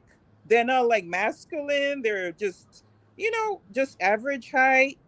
We had this Doesn't conversation there? earlier with Sade before you came on, where Hmm. he was talking about education, and I said every group of women on this planet have outpaced their men in education, but no group of women seems to be having the same issues black women have. Exactly. Because you see an educated white woman with a PhD Hmm. dating and married to an average, regular looking Joe that Yes. is not as good looking, Mm-mm. makes more money. She will Mhm. do all of that. She will still come home. He'll Good. play his role. She'll play her role. She's still Hmm. feminine. Hmm. Like she still understands that, okay, I make more money, but I'm still a woman. I need a man. He's the husband. But our women, as soon as that level reaches, it's like, no, I can't find men on my level. And I said to Sade, your coworker's friends, if you don't want to date your coworker, he has male friends. All his male friends are on the socioeconomic level, including educational level. You can find men on your level. You just think you're too good for them. Yes. And You're then looking it for was men, you're looking stunning. for men on a higher level Uh-huh. because women date up. But men on your level, Shade, you were saying earlier, there's so many of those men available. You just think you're too good for them. Exactly. Well, I'm not going to speak on myself personally. I know I was referring to like other people in general, Well, but yeah, I see the point that you're making.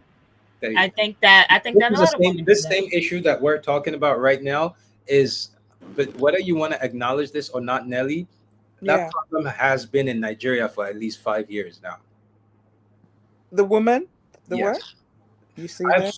black American, like right now, a lot of men, me included, honestly, I say Nigerian women are black American women born in Africa. There's absolutely no difference. The only difference is accent.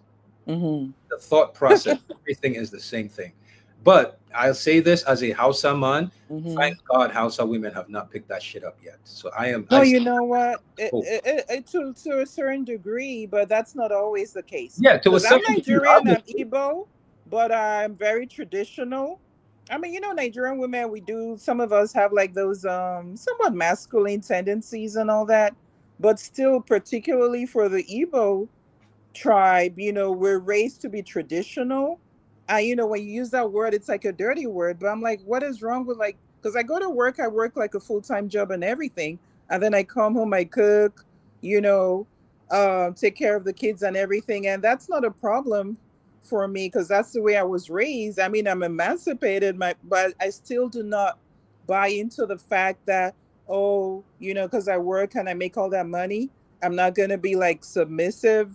I remember the word like submissive, was such a dirty word when Kevin Samuels was alive. But I think he did try to like explain what being submissive means. It means just being agreeable, like a doormat. No one's telling you, oh, kneel down and, just be a pushover and all that. But just, One of the reasons why I like my tribe in Nigeria, and this has nothing to do like if my videos, if anything, I've been very critical of Hausas. But Mhm. one of the things that I still love about Hausa women is the fact that the average Hausa mother teaches her daughter till today, you can get more out of a man with honey than you would out of vinegar. Mhm.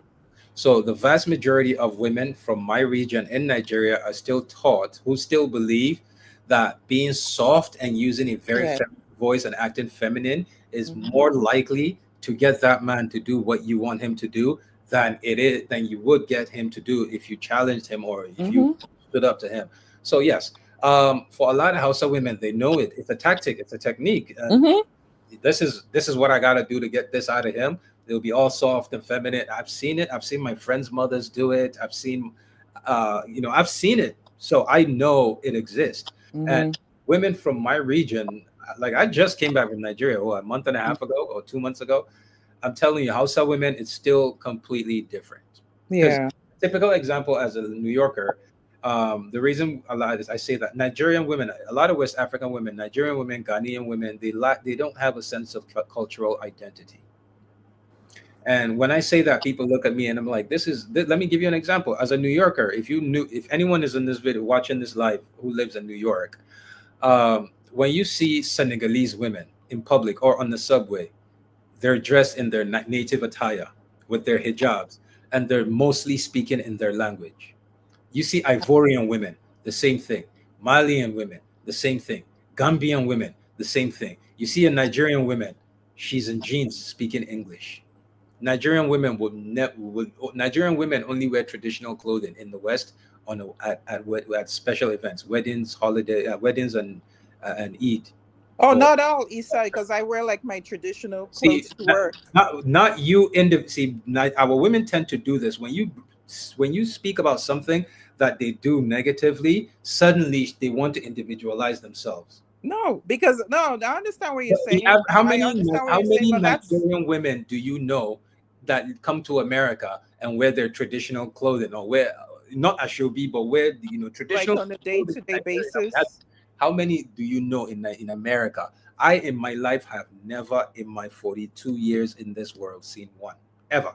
They do here on the West Coast because I'm here in California. Like, I guess it depends on the job that they have. Because bear in mind that a lot of Nigerian women work in the healthcare industry, so they just wear their scrubs.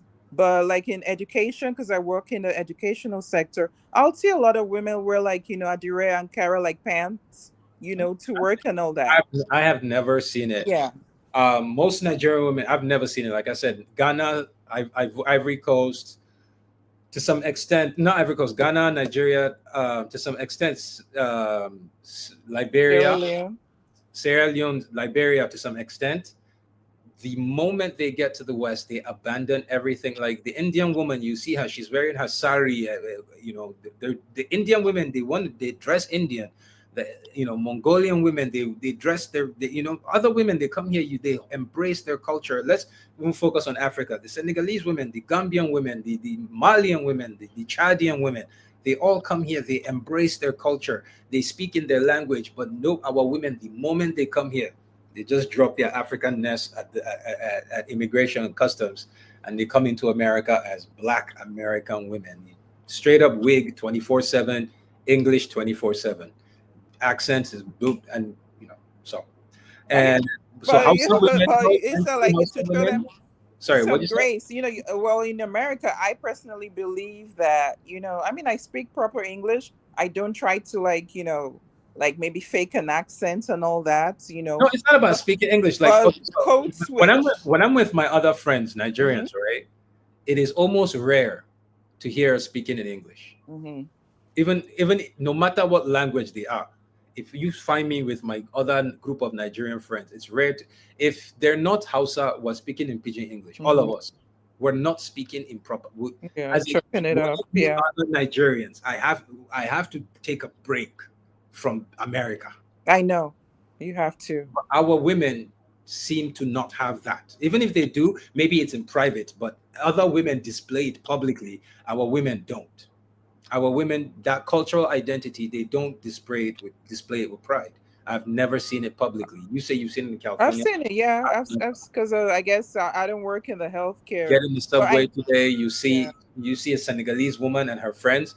You see three of them, four of them sitting down with their traditional clothing, their hijab, and you know the Senegalese language. You know how it sounds. Wolof. You hear "Turugudum, turugudum, turugudum." That's all you be hearing. Turugudum, turugudum, turugudum. Like God damn, they're just going in. But our women, they get in and it's just straight English. So that cultural identity, that aspect of it, um, Nigerian women are just they're Black American women from Africa. If we're being honest, I won't speak for Ghanaian women because I don't know much about them, but Nigerian women, honestly, no difference. no, no, I beg to disagree. Because based on my experience, like beyond like going to parties and wearing the ashrabi and all that, I'll see women wear like, because they make our clothes like really nice and pretty. And, Yeah. the African In American, Nigeria, on social media right now, you could tell me that you could scroll through and you find Nigerian women in traditional attire just chilling, just hanging out, taking pictures, and it's not Eid, it's not a wedding. You can eh, tell me you'll find it.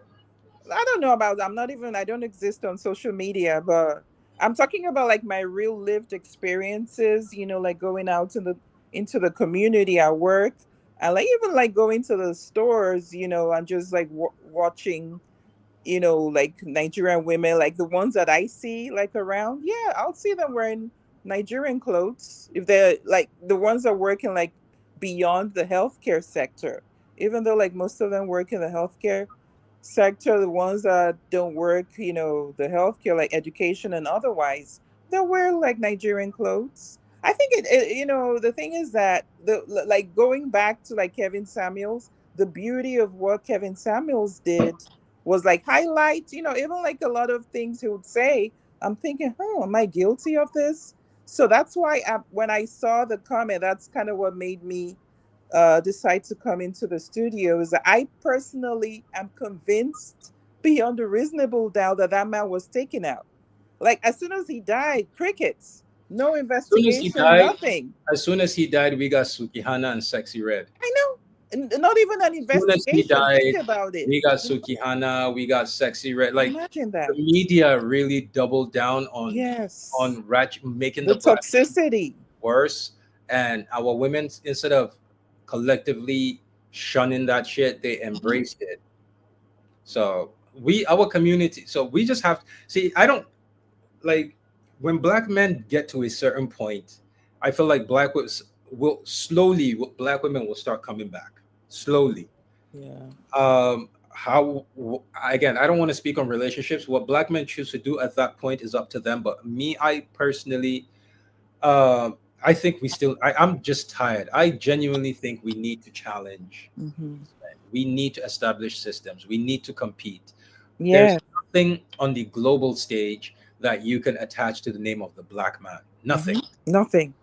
And In the Africa, breakdown in the entire continent family, of Africa, we control nothing. nothing. Our leaders only do what Washington tells them. Our leaders do what Exactly. London tells them. Our Hmm. leaders do what Berlin tells them. Hmm. So we have nothing. In the Caribbeans, the same thing. Not a single group of Caribbean men control anything on their Anything. islands. It's all Lebanese men, Asian men, Jewish men. America, not a single black man controls anything. Nothing. We don't have any systems we don't control any sector. We don't do anything. If you want to argue and say, oh, America, the black woman was uh, she was used for propaganda. They kicked the black man out of the house. Okay, well, they didn't kick the African fathers out of the house either. So Mm-mm. how did the African men end up having the same result as the black American men? At some point, we have to understand why. What is it? Yes, you can argue Willie Lynch letter. The Willie Lynch letter. There's literally a line or whatever, a section on how to create the current modern man that we have today. The very violent hood nigga who's ready to kill anybody in the hood, but he's mentally weak. Again, as soon as a white man steps up, he's just chilling. He's calmed the fuck down. He's putting his gun away. He's trying to explain things. It says it. You take the man out of the house. A man will teach his son to die on his feet, while a woman will teach her son to bend the knee so he can live for another day. And when you do that over generations, it creates men that realize, okay, this is a problem. white men that we bend the knee for them, we don't challenge them. Any other group of men, it's okay. We now created this violent class. Okay, so you can make an argument that yes, there was a book on how to create these men, and America did this on purpose. But the Willie Lynch letter was not applied to Africa, as far as I know, en masse. And the only country I would say we have historical evidence that it was used on is Congo. But the rest of African continent, we cannot think of any country that it was used on en masse. So how did the black man in Africa end up the same as the black man in America? How did we end up the same with no Willie Lynch in Africa? At some point, we have to start acknowledging there's a problem. There's so many problems. We did not get here in one way, many ways. But me, I've always said this. In my opinion, everyone has what they think is going. I think if we all thought the same thing, it would be fucked up. We all have to have different opinions and different ideas. And in my opinion, we need to take control of our own media. We need to control our media. We need to create our own propaganda. And besides our own media, there's everybody can focus on what they want to focus on. Me primarily, I think we need my if I had the money now, I would focus on media for children between ages of 1 and maybe 5, 6. That's all I'll be doing. I'll be making Baby Train or whatever the hell it is, Coco Melon, Ben 10, Wild Kratts, all the animations, cartoons for children is what I'll be making. Because there's no reason why Dora is teaching an African kid about a bear. Why? Why is a Mexican girl teaching an African child about a bear? We don't have a fucking bear in Africa. We don't have bears in Africa. There's not a single fucking bear on that continent. So why are that's something our children can learn later on in life about animals outside our continent. Now, for the animals in our continent, why is a Mexican girl teaching African babies about animals that they can find when they walk out when she doesn't have access to those animals in her little Mexican town? So I would create my own Dora the Explorer. It would be Nana the Explorer or something. It could be any kind of African name. It could be whatever it is. But the little propaganda, things like they walk out in the morning and one of the babies is like, "Oh, hey, how are you doing? I love your hair." And the hair is tied in like a tiny Bantu knot. And it's like, "Oh, thank you. My mom did it." Like typical African hair. Start to get African babies to see African hairstyles, to love our natural hair. In one episode, she'll be all natural. It's like, "Oh, you look natural today. I love it." Like, thank you. My mom thought I should go natural. It'll compliment their skin. "Oh my God, your skin, it's so dark and so shiny." It's like, "Thank you. My mom used cocoa butter today." The next day, she'll be like, "Oh, my mom used olive oil." Whatever it is, we create our own propaganda, make our children love who they are, as opposed to every day right now, the average African or any black, not average, every single one of us, they go from Coco Melon to whatever the hell train to Wild Kratts. From Wild Kratts, we're moving on. After Wild Kratts, what is it? No, it's to Dora the Explorer, then Wild Kratts. From Wild Kratts, that's when we're now expanding to the Ben 10s and the Justice Leagues and the little cartoons for kids. The point here is every single one of these cartoons, they all have one thing in common. None of the stars, nobody is white. And that subconsciously starts to do something to the African child, to the black child. He starts to believe that the white man is smart. Every time you're looking for the right answer, go to the white man. It's the same reason why there's a Netflix Africa, Netflix Nigeria, Netflix Ghana, Netflix South Africa, Netflix Korea, Netflix India, Netflix USA. There's a reason why in Netflix India you'll see space movies. You'll see Indians going to stop asteroids with their rockets. Netflix Korea, Netflix Japan, you'll see Japanese people creating spaceships and going to other countries and fighting aliens. But African movies are always about spirituality, always about love and greed and some dumb shit. There's not a single movie about Africans going to stop space debris. There's no African movie about Africans going to fight aliens because all of these are done on purpose. The African child who's smart enough to be able to build a spacecraft or have an algorithm that's required for space travel needs to subconsciously believe the white man is right and my brain should be saved for The white man. Because if they see African space movies and African this and African that, they will grow up thinking, oh my God, I want to work for the Nigerian Space Agency. I want to work for this. I want to work for that. They cannot do that. They need to have every last one of us, our children, the smartest ones, growing up believing that for them to fully use their brains and to the best of their ability, they need to provide their brain to the white man. All of that propaganda. So we need to take control of our media. And then the media, and like I said, we don't establish a system of consequences. What do I mean by that? Everybody knows you can take you can take any amount of money to go hurt your own community. You could fuck up the black community for any amount of money. You will not only get praised in the black community, but you know for a fact nothing's going to happen to you. The family that set up Malcolm X, we know who he is. We know who his family is. Ain't nothing happened to him. The man that set up MLK, we know who he is. We know who his children was. I've seen interviews with his family. Ain't nothing happening to him. We have to set up system of consequences. What do I mean by this? I was going to say something right now. I was going to ask you a question, Issa. I don't know if this is just me that observed this. Ask away. Have you noticed that recently on the streets of YouTube, I've been seeing the delineation between FBAs and Africans? And I find that very, like, a little troubling. So the whole point between the FBA is do you see what's going on right now? Are you watching this on your phone or your laptop? My phone. I'm sorry, can I ask a quick question? I'll answer that. Give me a second. So Okay. if you're watching on your phone, when you have the time, I need you to Google Global Fertility Index. Mm-hmm. Global Fertility Index. Start from 2000, 2001, 2002, 2003. No, start from 2020 actually. Global Fertility Index. Start from 2020 all the way till 2025. I mean, you can go further back, but still, what you'll see is that the white people on this planet, the white population are not having enough children to sustain their numbers. So after everything they've done to the black people, the one thing they do not want at this exact crucial moment when our numbers, black people, Africa are the only people who are having enough babies to sustain their population. And in America, the only ones doing it are the black Americans. How do you stop the people that you've oppressed for the last 1,000 years from turning against you? You stop them from uniting. That's one. Two, if you remember 2 elections ago, not this one with Kamala and Biden, the previous, Kamala and was Trump, the previous one. Trump's first tenure. If you remember that election, every candidate talked about reparations. Trump's first tenure, every single candidate talked about reparations because Trump talked about it. So everyone talked about it. Trump's second tenure, when he lost to Biden the first time, Biden sat down and said, yes, reparations needs to happen. Do you understand how much of a problem that is for white America, for black people to be paid reparations? That's a big issue. So one entity, their name is, the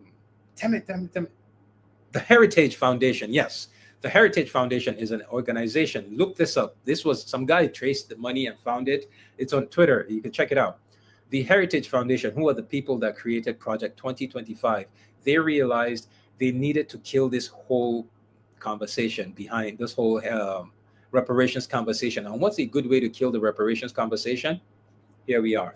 So what they did was they paid Tariq Nasheed a lot of money. He created the FBA. Go look at the patent for FBA. Look when he created it. Are you serious? Yeah, so they paid Tariq Nasheed a lot of money. Tariq Nasheed went and created the FBA Foundational Black Americans. So what that has done right now is, if now anybody brings up conversation about FBA, about reparations, thanks to the FBA, the next conversation will be, we need to spend at least the next decade figuring out who's black and who's native and who gets the money and who doesn't. So what the conversation, the last 2 elections, 2 elections ago, conversation was so desperate that Biden was saying, yes, this conversation needs to happen. No, not the conversation needs to happen. Like black Americans need it, blah, blah, blah. When I get into office, we're going to look, we're going to start cutting, we're going to organize a committee to figure out how much is going to be cut, blah, blah. They had that conversation.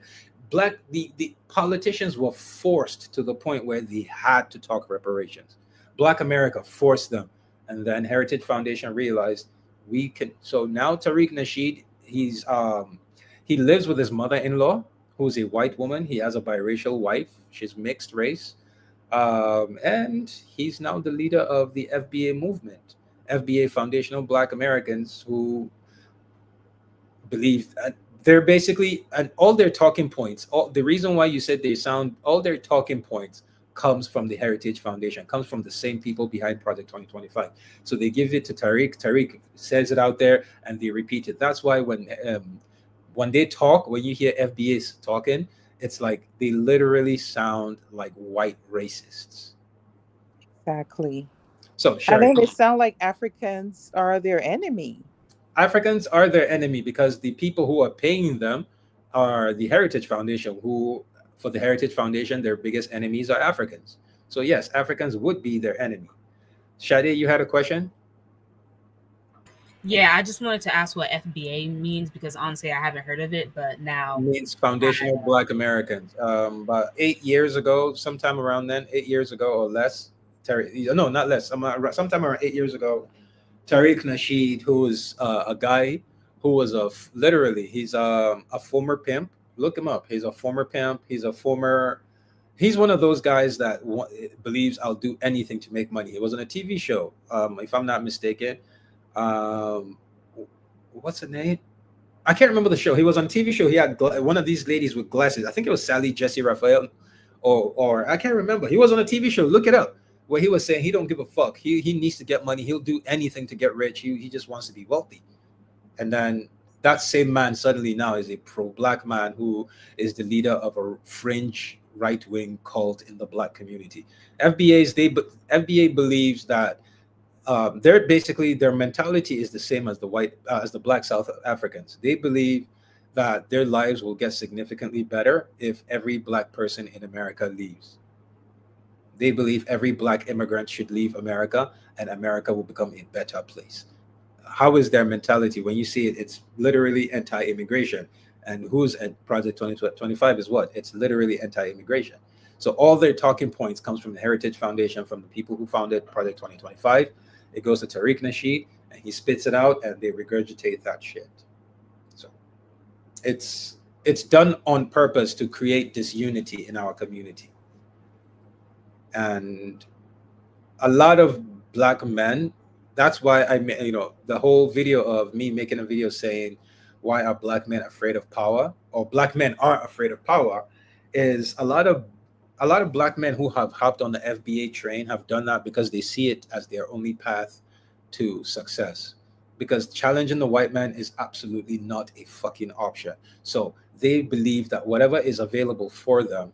Oh, the FBA, sorry, let me to say this, the FBA is one of their biggest justification for their hatred of immigrants is the first black president is not a native black American, but the son of a Kenyan immigrant.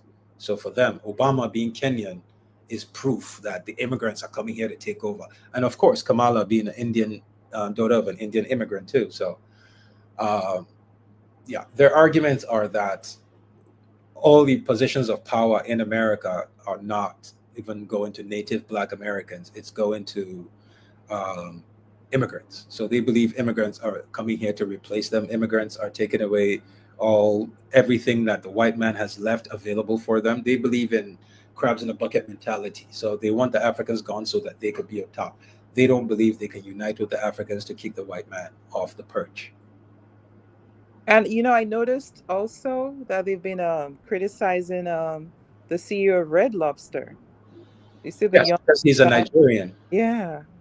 See, for them, any type of black man that is not a black American, they hate. They hate Jamaicans, they hate Antiguans, they hate any type of black man whose ancestry was not enslaved. If you were not brought here on slave ships, and they hate anyone that is not that. And they don't hate the Latino immigrants. Mm-mm. They don't hate white immigrants. They don't hate Indian immigrants. For them, the same thing as black South Africans. A black South African will go see a shop run by a Somali man and shut it down. They will rally to shut it down. Right next door to the Somali man is a Chinese man. Next to that Chinese man is an Indian man. Next to that is a white man. In their eyes, those three are perfectly okay. The black Somali, the Nigerian, the Zimbabwean, they gotta go. That is exactly what FBA is. So It's a hate group. I guess my question today, even I guess this is a question I'm not going to ask anymore because I don't think anyone can give answers. So before you guys leave, I will ask a question to Nelly, Ray, and Sade, which is the same question I've been asking all my previous videos. I'll start with you, Nelly, which is, why are black men afraid of power? There are no, as far as I know, there are no group of black men in this world who are collectively trying to challenge the system that white men have set up. Every group of black men anywhere are trying to win within that system that the white men have set up. No group of black men are trying to grab power. And every time you ask a question, they start bringing up excuses. Someone put in the chat earlier, if you scroll on the chat, you'll see it. Someone was making excuses saying, oh, they have nukes, as though they went to Afghanistan with no nukes. They got defeated by an inferior force. They went to Vietnam, got defeated by an inferior force. Went to Iraq, got defeated by an inferior force. Every time America has gone to war, has been defeated by an inferior force. But for some reason, Black American men seem to think that they're gonna nuke us. So my question to you, Nelly, is why are Black men afraid of power? I think they lack the will. They lack the will, and I mean, not to be like hard on them because I have to like choose my words carefully. I guess to me, I think they're just comfortable with the status quo. Because what are you? You're only gonna die once, right? So if you're scared of nukes or you're scared of this and you're scared of that, why don't you, just go for it while you can? Because Well, eventually, Cleo says I'm wrong about black men being afraid of power. Neither me or most black men understand power. KO, do you have testicles? If you have them, click on the link and come in and explain what power is to us. And I would rather you do it with your face too. So you're coming on, you got to show your face. The host is out of touch with the lives and interests of everyday black people. Yeah, we don't we actually, no, I take that back. The host is not out of touch with the interests and lives of everyday people. um I think I'm very much in touch. I think you're one of those men who is afraid of power, and you will find every excuse to make an excuse as to why you should not rise. What the fuck do you think it is when you go in the hood and you hear some niggas say, don't come on my block? Is that not a system of, is that not power? Is that not them trying to claim power in their little street, trying to oppress everyone? Is that not power? Everyone understands power. Black women understand power. Everyone understands power. The only difference is when it comes to challenging the men who enslaved us, suddenly we start talking about, oh, you don't understand power. The host is out of reality, out of touch with reality. Bitch, I am not out of touch with reality. I am not a coward. You are. You are scared of white men, and you are looking for excuses as to why the men who have enslaved you and have their foot on your neck need to keep it there. Everyone understands power. Hood, like the you talk to any black man, they'll rap. Hip hop is about power.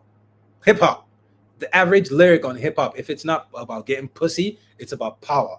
Fuck them niggas, I pop them niggas. What the fuck is that shit? It's about wanting to show dominance. You have power. Albeit in the drug trade, it still is power. When it comes to showing the white men those power, suddenly it's, oh, you don't understand, oh, they got nukes, oh, they can import people from Germany, oh, uh, everyone suddenly has a bunch of fucking excuses, like a bunch of bitches that we are. So Ray, your turn, I guess. In your opinion, why are black men afraid of power? uh,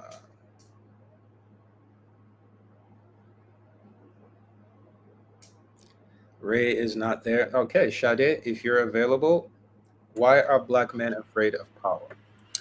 Um, I would say, I mean, honestly, Exhibit A, look at what Obama did to Gaddafi in Libya, and Libya still has not recovered. Black men are so afraid of, oh well, if we go against these white men, then they'll kill us. And I mean, I remember telling this to my dad. I'm like, listen, they can't kill all of us. You know how many people are in the continent of Africa? They cannot kill all of us if we all unionize together and fight these people. And I mean, like, this is ridiculous. And I mean, you look at the nation of Kenya, and I mean, they're starting to do something good. Like when their president retorted to using private jets rather than public jets, and they're like, "Hey, we pay for the plane for you. There's no need for you to have a private jet." And they start burning down these places of different politicians, and I would say that's a step in the right direction. You're getting rid of these politicians that cater to Western politicians that give these African politicians bribes, and then they become corrupt and they don't do anything for Black people. I mean, look at Sorry, the Shadi, quote unquote let me USA money intervene. that goes to Africa. It doesn't go to Africa. Shadi, one So, second. I need to ask you a question. uh You listen to hip hop, right? yeah, on occasion. All right. So when rappers are beefing about who's king of New York, like back in the early 2000s, Jay-Z was trying to be king of New York, Nas was trying to be king of New York. Was that about power or not? Yeah, that was about power. That was So we definitely about power. understand power, Black men. When Black men are in the drug trade and they say, "Yo, this is my block," is that power or not? Yeah, that's power. That's So KO, power. shut the fuck up. You're a bitch. Stop lying. And if you want to lie, keep lying to yourself. That excuse you're making in the chat, even the women don't believe you. That's power. Black men know power. We want power. We challenge each other for power. We kill each other for power. But as soon as the white man stands up, we go on our fucking knees. As soon as a white man stood the fuck up, Black men have never ran the drug trade in America. No, the fuck not. Of course, they've never run the drug trade. We don't have enough power to run the drug trade. All we do is kill ourselves over the blocks that we don't fucking own. We Wait, kill ourselves over just blocks a that our parents rent. just a quick little sentiment on the drug trade. Since I'm not looking at the chat, but if anyone wants to know about the impact of the drug trade on the Black community, look at how the CIA moved crack into Black communities, and look at the 100 to I think it's Yeah, a 10 to 1 ratio. we know that story. We're not denying it. But when they moved in the crack into the Black community, the Black drug dealers had wars over power, over who was going to dominate. We had Right. rap beefs over who was the most lyrical and who was the king of New York. That's a power trip. But the Right. second it becomes a white man, the second a white man stands up, we get on our knees and we open our mouth. Put that dick in there. And You yeah, think like honestly, you I don't think these little understand. gangs in this cities care about power or understand? You know what, KO? Shut the fuck up. You're a bitch. Just I don't know what else to say. You're a bitch. You can lie to yourself, say whatever the fuck. You are exactly what the white man wanted to create when he tried to kick Black men out of the home. He needed to create a bitch ass Black man like you who will argue every fucking reason for why white men should keep their foot on your neck. You're a bitch, and I would rather you stop watching my shit. I don't like I don't like cowards, and you're a big ass fucking coward. That's it. You're a fucking coward. I hate Black men who are cowards. There's nothing worse than that. On the block, everybody, oh well, as soon as the white man stands up, coward. You've been here arguing. I just asked the lady about things. Are these things about power? Everyone in here, the lady acknowledged it's about power, but you, being a fucking coward, are still trying to argue it in the chat. Talking about you think these little gangs and cities care about power. I understand it. What the fuck do you think "don't ever come on my block" means? Fucking coward. This is the shit I've been dealing with. I have yet to meet a singular Black man with balls come on here and cowards. I'm fighting right into the typical seductive remix of Dr. Umar. Nigga, fuck you and your mother. You're a coward. I don't give a fuck. Where the fuck did I say anything about Black Queen, Black? I said challenge those men. Now you're calling me Dr. Umar. Fucking coward. You know what? I'm gonna find a way to block this motherfucker. I really, really, really hate cowards.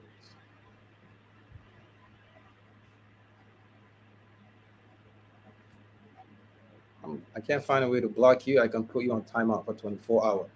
You're a fucking coward.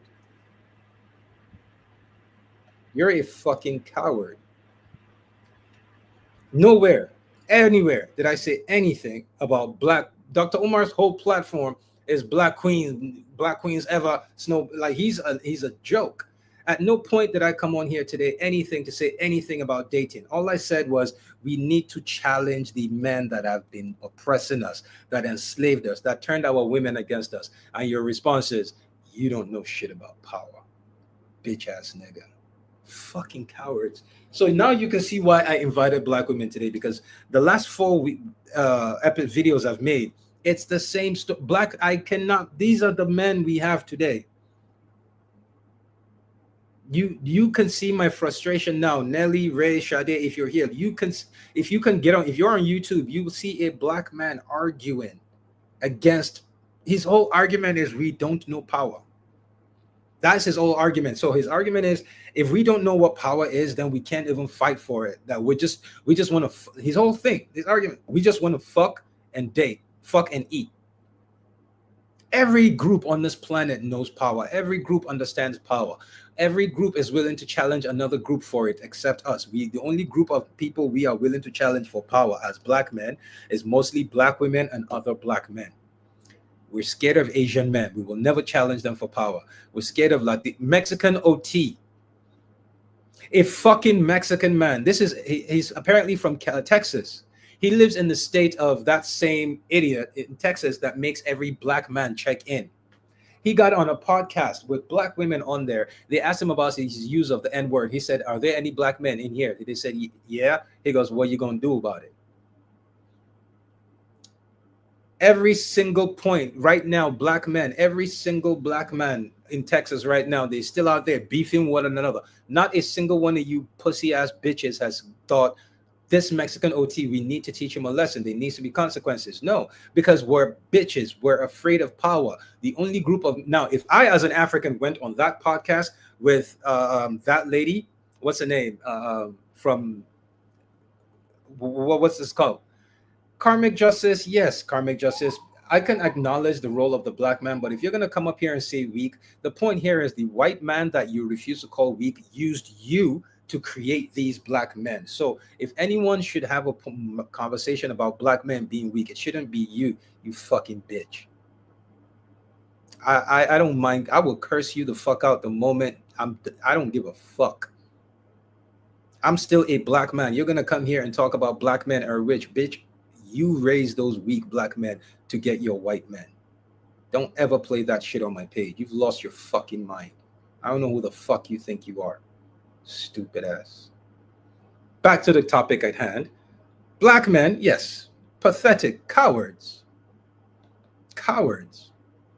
You, the same way on the Kevin Samuels show, nobody could come to his page to talk shit about black women because he was pro black women. No one's coming here to insult or talk shit about black men. I could do it. I'm a black man.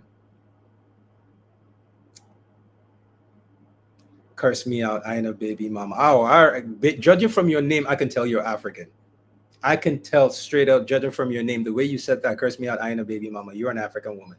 And, God damn it. I'm just going to do the same thing to you. I will mute. I wish there was a way. Oh, ban user and delete all their comments. Perfect. Thank you. There you go. I apologize for I apologize for that. Occasionally, people need to be reminded that just because you think you're a hateful shit and you can insult black men, that I can do the same. I can do the same too. I can be a hateful shit too. I don't want that. But I'm very capable of doing that. I'm very capable of being that guy. You don't get to come to my page and do that and walk away. No, I'll dish it back. So I'm sorry I got to see that. But if anyone else comes back to my page doing shit like that, I will always respond as which is the funny thing is this has been my reputation for the last 2 years. I don't give any quarters. I don't know why people keep thinking they can come to my page to do this shit. Anyways. Yeah, Shade, I guess I have asked. Did I? Sorry, Shade, did I ask you about why black men are afraid of power? Yeah, you asked me. You didn't like really rebut it or anything because you had your little fiasco. So in one word, if you had to break it down to one word, one sentence, what is it? Why? Oh, like why black men are afraid of power? Black men are afraid of power. Like one word, I would probably say Gaddafi. Stuff like that. But we never had power pre-Gaddafi, so we can't use that as an excuse. Didn't Africa have their own empires? That was thousands of years ago. We haven't done shit for thousands of years. What's the reason? Why for thousands of years? Okay, if I had to answer, if I was asked this question, my response will... Internalized oppression, Issa. No, my response is simple. It's been bred out of black men. It's been what? Yeah, okay, I can It's see been that. bred out of black men. The idea I can of see what you mean. rising for power has been bred Mm-hmm. out of black men, Mm-hmm. both on the continent and outside of the continent. It has been bred out of black men. In Nigeria, the entire educational system in Nigeria is about subservience. The Mm-hmm. entire education system in Nigeria, entirety, is about raising you to be subservient and be a perfect worker and to submit to authority. Nigerian educational system does not create entrepreneurs. It does not create. There's a video going around, not going around, but I've seen it multiple times, of a Pakistani man and two young kids, Africa. I don't know if it's Ghana or Nigeria. They came in, they were selling something, and they put the trays down and they got on their knees. And he goes, "No, get up, stand up. You shouldn't be on your knees. Stand up. You're a man. Have some dignity. You're gonna grow into a man.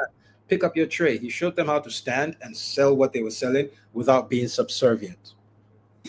So our entire system teaches us to be subservient. Black men collectively, the idea of challenging white men for power has been bred out of us. And I'm sorry to say it, our women were used to breed that shit out of us. And the only way we can rise again is we have to use, I'm sorry, we have to use our women to breed that shit back into the future generations of black men. Unfortunately, I don't think that's going to be a possibility because I don't ever see a universe where black women will en masse because we need more than half. So I don't see a universe where black women en masse will come back to the black man. So the reason I keep doing all this is because, again, I can't think of a lot of things. I can't think of everything. There's so many ideas out there that I don't have, and I'm hoping eventually someone will be able to come up and talk about how black men can do this without the black woman.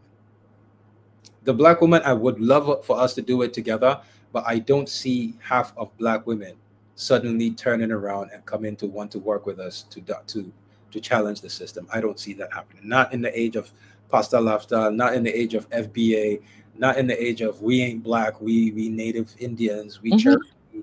Yeah, at a time when we should be more united, we're becoming more fractured. I don't see that happening. So how do we do it? And then Ibrahim Traore, that's everyone you ask now, they go, Ibrahim Traore, Ibrahim Traore. Okay, so there are 53 countries in Africa. 53 are rising to do something, 50 are not. And those three are under heavy pressure and under serious, what's the word I'm looking for? Not just pressure, they're dirty tactics by other outside agencies, Europeans and Africans. Because if I'm not mistaken, Sierra Leone is being used to fuck up Burkina Faso. Sierra Leonean president doesn't have a problem with that. Sierra Leonean military don't have a problem with that. Um, Rwanda is being used to fuck up Congo. Rwandan president doesn't have a problem with that. The Congolese people don't have a problem with it. Rwandan citizens don't have a problem with it because he is actually using the money that he's stealing from Congo to actually fix his country. So for them, it's like, okay, yes, it's fucked up what's going on in Congo, but come on, look what the money's doing in our home. So a vast majority of Rwandese don't have a problem with it. So at the end of the day, there's not enough of us doing what needs to be done. Ibrahim Traore has been going on for so long that by now there should have been another big name African, not even big name. There should have been another African country that has taken military power and done and joined the Sahel. Why has none come forward till this point? So it has been bred out of us. We just need to figure out how to breed it back. The people with the money don't have, again, look at Zeus Network. The man who owns Zeus Network, his father is known as the Bishop of Israel. How do I think the situation in Kenya will end? I think the situation in Kenya will end with the West. If the Kenyans refuse to settle down, and it looks like the West is going to lose Ruto. There's two countries right now that I know the West will absolutely cannot afford to lose. Three countries. They will do anything possible to stop these three countries from taking over their own fate: Kenya, Nigeria, and Rwanda. Kenya, Nigeria, and Rwanda. These three countries, the West will do everything possible to stop these three from handling their own fate. So if it gets to the point where it looks like the people are going to win and Ruto is going to lose, I believe the Western countries will come in and send their troops to quell. They will see the thing. Two things to remember. Two things, very very important things to remember. And every African, the more we realize this, then the easier our lives will be. One thing, they will never, and I mean never, and I mean never, and I repeat, they will never. I'm looking at the camera now. Never nuke Africa. They will never nuke Africa because Africa is literally the future of all their plans. Besides just the resources, there's a whole point of movement back to Africa. They want an Africa without Africans. So they will never nuke Africa. One. Two, there's a reason they do not want, what's the word I'm looking for? An armed African populace. There's only two groups of black people in this world that have the right to bear arms. And those white black people, the only reason they have the right to bear arms is has nothing to do with them. It has everything to do with the whites that live with them. In America, the right to bear arms is strictly 100% because white people are afraid black people will rise and look for revenge from slavery. It has nothing to do with stopping the government. And the other group of black people who have the right to bear arms are South Africans. And it is 100% because the Boers are afraid the South Africans will rise and seek vengeance for apartheid. The only two groups of black people that have access to guns have it because the whites in their community are afraid the blacks will rise and seek vengeance. So the rest of us in Africa, tell me one black country besides South Africa. Tell me one black country that has legalized weapons for its citizens. Because when they do decide to come into Africa, they need to make sure there is no group citizenry that can defend themselves.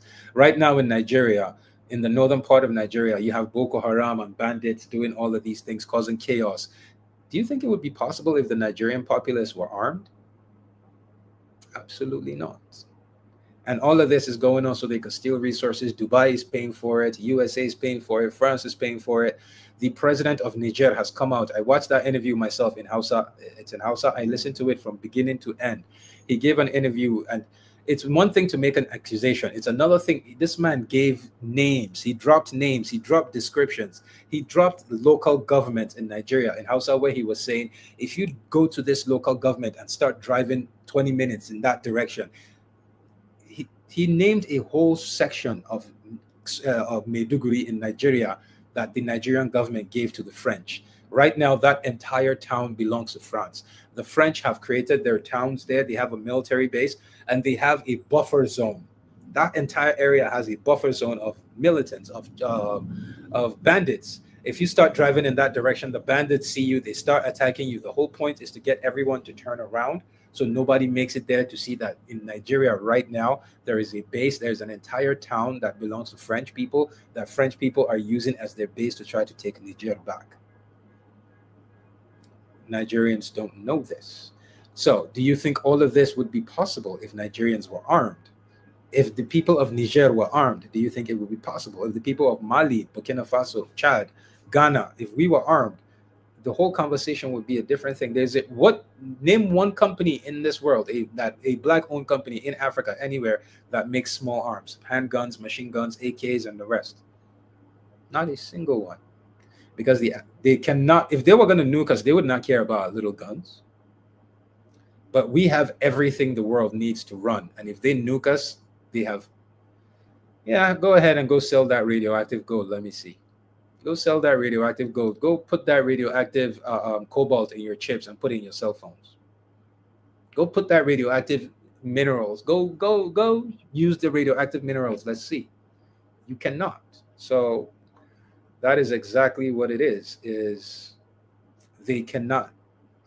Sudan, look what's happening in Sudan. I believe 100%. The world, as it's getting hotter and hotter, look, I 100% believe after the Third World War, whenever that is, they will be moving to Africa. They need an Africa without Africans. The world is going to get fucked during World War, and the one place that will be untouched will be the continent of Africa. And whites, the wealthy, the Dubai Emiratis are going to move to Sudan. They want a Sudan without Sudanese.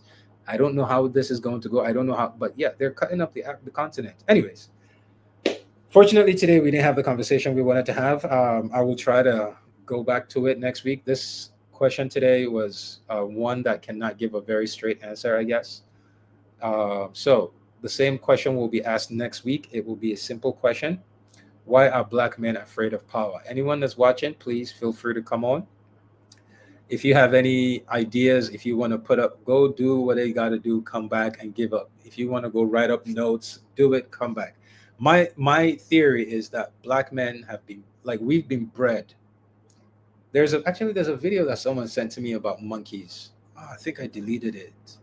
Someone sent me a video about monkeys, how they put four monkeys in a room and then put uh, food on top of a ladder.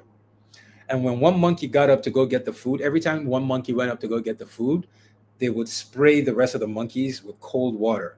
That kept going on till one point a monkey was go. They put the banana. A monkey was gonna go get it. The three monkeys did not want to get sprayed with cold water, so they ran up to that monkey and they jumped him. They beat the shit out of him.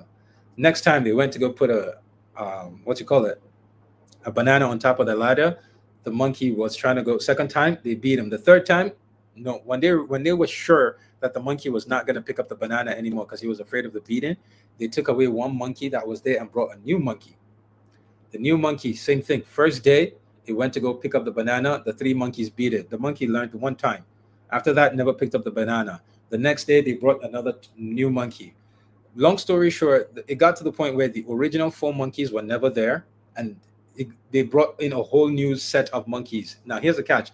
That new set of monkeys never, ever, ever got water poured on them. They just knew that every time one monkey was going to go get the banana, they would continually jump him, but they didn't know why they were jumping him.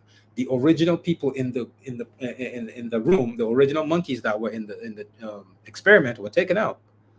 And I think that's where we are today. Is the original black men who had to deal with the consequences of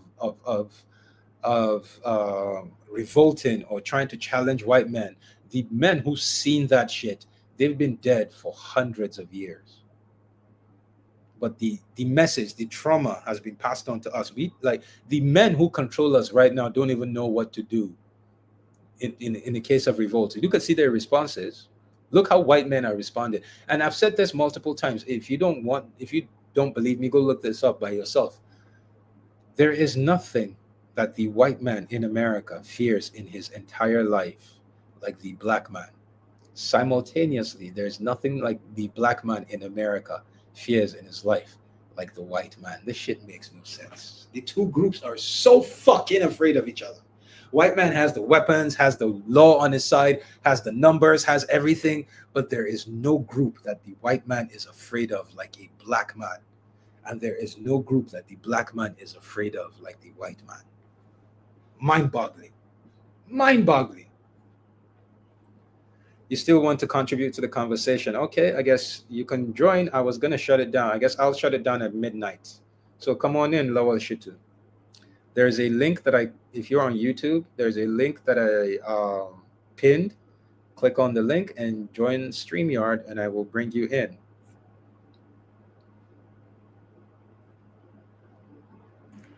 I'm waiting, Lawal Shitu. Sorry, go ahead. I mean, honestly, I feel like the way that you talk is so funny to me because I feel like you kind of answered like your own question. Like you kind of answered why it's. Oh, I know. I know the answer. I know the answer. The answer is it was bred out of us. That fear was bred into us. The what's it called? The opposite of coward. The heroism, the heroism, tenacity. Whatever it is, the opposite of cowardice was bred out of us. Cowardice was bred into us. I know that, right? But the reason I'm doing this is I want black men to acknowledge that reality. I want black men to be confronted with that fact so that the more we're having these conversations, the more black men look in the mirror when they're brushing their teeth and remember that conversation, it will start to spark anger among us. It will start to spark pride among black men. It's an attempt at getting black men to get angry enough to do something. The question for today, what would it take for black men? Honestly, I don't see an answer. There's no answer to that. There's absolutely nothing these men will do to us at this point. They have shown for us to rise as a youth and say enough is enough. There's nothing they will do to us. So I was Okay, hoping. and then just Sorry, you sorry, were saying? you can continue. So I was hoping if eventually, if I tried to have this conversation and long enough, enough black men came on and acknowledged that yes, there's absolutely nothing that these men will do. They've done everything that any other group of men would have said enough. Like more black men would get angry, and it would start. It would spark a conversation that needs to happen. And once that conversation starts to, become mainstream, I will back the fuck up because I'm not trying to die like Kevin Samuels. Sorry, J1, are you Lawal Shitu? That is correct. Can I be heard? Yes, you can be heard. So, Uh, I will ask you the first question, which is the topic of today. In your opinion, what would it take for black men to say enough of everything we have faced in the hands of the white man since we met them? From the moment we met these men, they've colonized us, they've enslaved us, they've run our continent, like they kill our leader, they do everything. In America, I don't know if you live in America, but I sort of heard it like an accent. In America, where in July 2nd, in the first half of this year alone, 40 black men have been confirmed hanged and lynched in America by white men. So the question is, what would they have to do for us to collectively say, you know what, enough is enough? Um, First of all, I would just like to give my shout out to you. I've been following your work for some time now. It's a pleasure for me to be speaking with you. And second, question to answer your question directly, um, absolutely nothing, brother Isabako, that this man will not do to us that they haven't already done before. So I absolutely stand with you. I absolutely understand your sentiments as well. And it just goes to show the extent to which we've been buck broken by the system, basically. Basically, not just the the fear of power is what it comes down to ultimately. So I absolutely agree with everything you said about enemy fear. The fear of our enemies has been the main reason why we've not been able to rise. And Have the you ever thing. seen Have you ever seen Game of Thrones? Oh yes, I'm familiar with Game of Thrones. There is an not oh sorry, not Game of Thrones, the newer one, the House of something. House of Yeah, the newer one in yes, episode 2 in season 2. House of Sorry, the Dragon. House of the Dragon in season 2, right? I believe it's yeah in season 2. There's an episode where the prince that married the dragon girl was gonna go try to rally troops. So he went to this place and he was seeing things. He was going through some shit, and he was talking to this soldier. And the soldier said something, and I'll never forget my reaction to hearing it for the first time. He said, the whole point of violence is to convince the other party that bringing that same violence on you is a bad idea. And somehow, as soon as he said that, I just thought about the black community. Like we've been buck broken so much that the idea of rising up against these men, as soon as you tell black men, they start to, oh my God, oh my, everyone starts like, look, if you look in the chat, scroll far back. I don't know if you'll see it on YouTube. If you scroll far back, you'll see black men using nukes as an excuse for why we cannot rise and challenge the system. Every other group of men has challenged white men. And we went to Afghanistan, we lost. We went to Iraq, we lost. We went to Vietnam, we lost. In my lifetime, every single war that America has gone with its superior weapons, it has lost. But somehow black men are afraid of those men and their weapons. Vietnamese won with a bunch of tunnels and spikes and bow and arrows, but black men are afraid. I think one thing now, absolutely, that we are afraid of power. Not only are we afraid of power, we are also afraid of freedom as well. The fact that once we actually defeat our enemies, what can we actually do with the power we're going to have? So that responsibility is actually part of the fear you mentioned as well. So Absolutely. I never mentioned that, but I have always believed that black men are afraid of what comes after we take power. absolutely. Because for our lifetimes, for vast majority, for thousands of years, we've we're used to living under another system that we're used to being told what to do by white men. Yes, That I think absolutely. black men don't know what to do if there are no white men to tell us what to do. What to do. And I just wanted to say that impotency you spoke about as well. I am, although I'm very, very young, but I've been, you can say, being forged in the fire of racism, white supremacy. I'm from the part of the world where you are as well, Nigeria. I'm Yoruba by birth, but I traveled to France from a very young age, and I saw the way the black people were like relegated. That was where I got introduced to Introduced to Gavi and Gavi the and the rest rest. of the pro-black so-called movement, and I saw this issue of the white man being on top and the black man being relegated to the bottom rungs of civilization has basically been going on for far longer, even before we were born. Now, so I We're move into so happy at the bottom. so And happy at the moment. there's so few things. I know people are gonna hate me for this. There's so few things that destroy, like irk me. When I say burn my soul, that make me so angry than watching black people at these events. Like, oh, the Black Caribbean, this, like, at block parties. And you'll see all these comments, oh my God, black people, we know how to turn up. And I'm like, I've never seen a more pathetic group of men and women. Yes. Basically, I don't celebrate anything You anymore. have nothing. I mean, don't get me wrong. It's okay to celebrate once in a while, but this whole every year you see, oh, black people, black, like, we've gotten to the point where we make every. I don't know. Does anybody understand what I'm trying to say? Like, we are all these block parties. You hear all these. You go to in the comments. You see all these comments. You see these comments from people. Oh, black people were so great. Oh my God, we're so this. We be turning up, and I'm like, but we cannot seem to collectively do this when it comes to getting ourselves out of the situation we find ourselves in.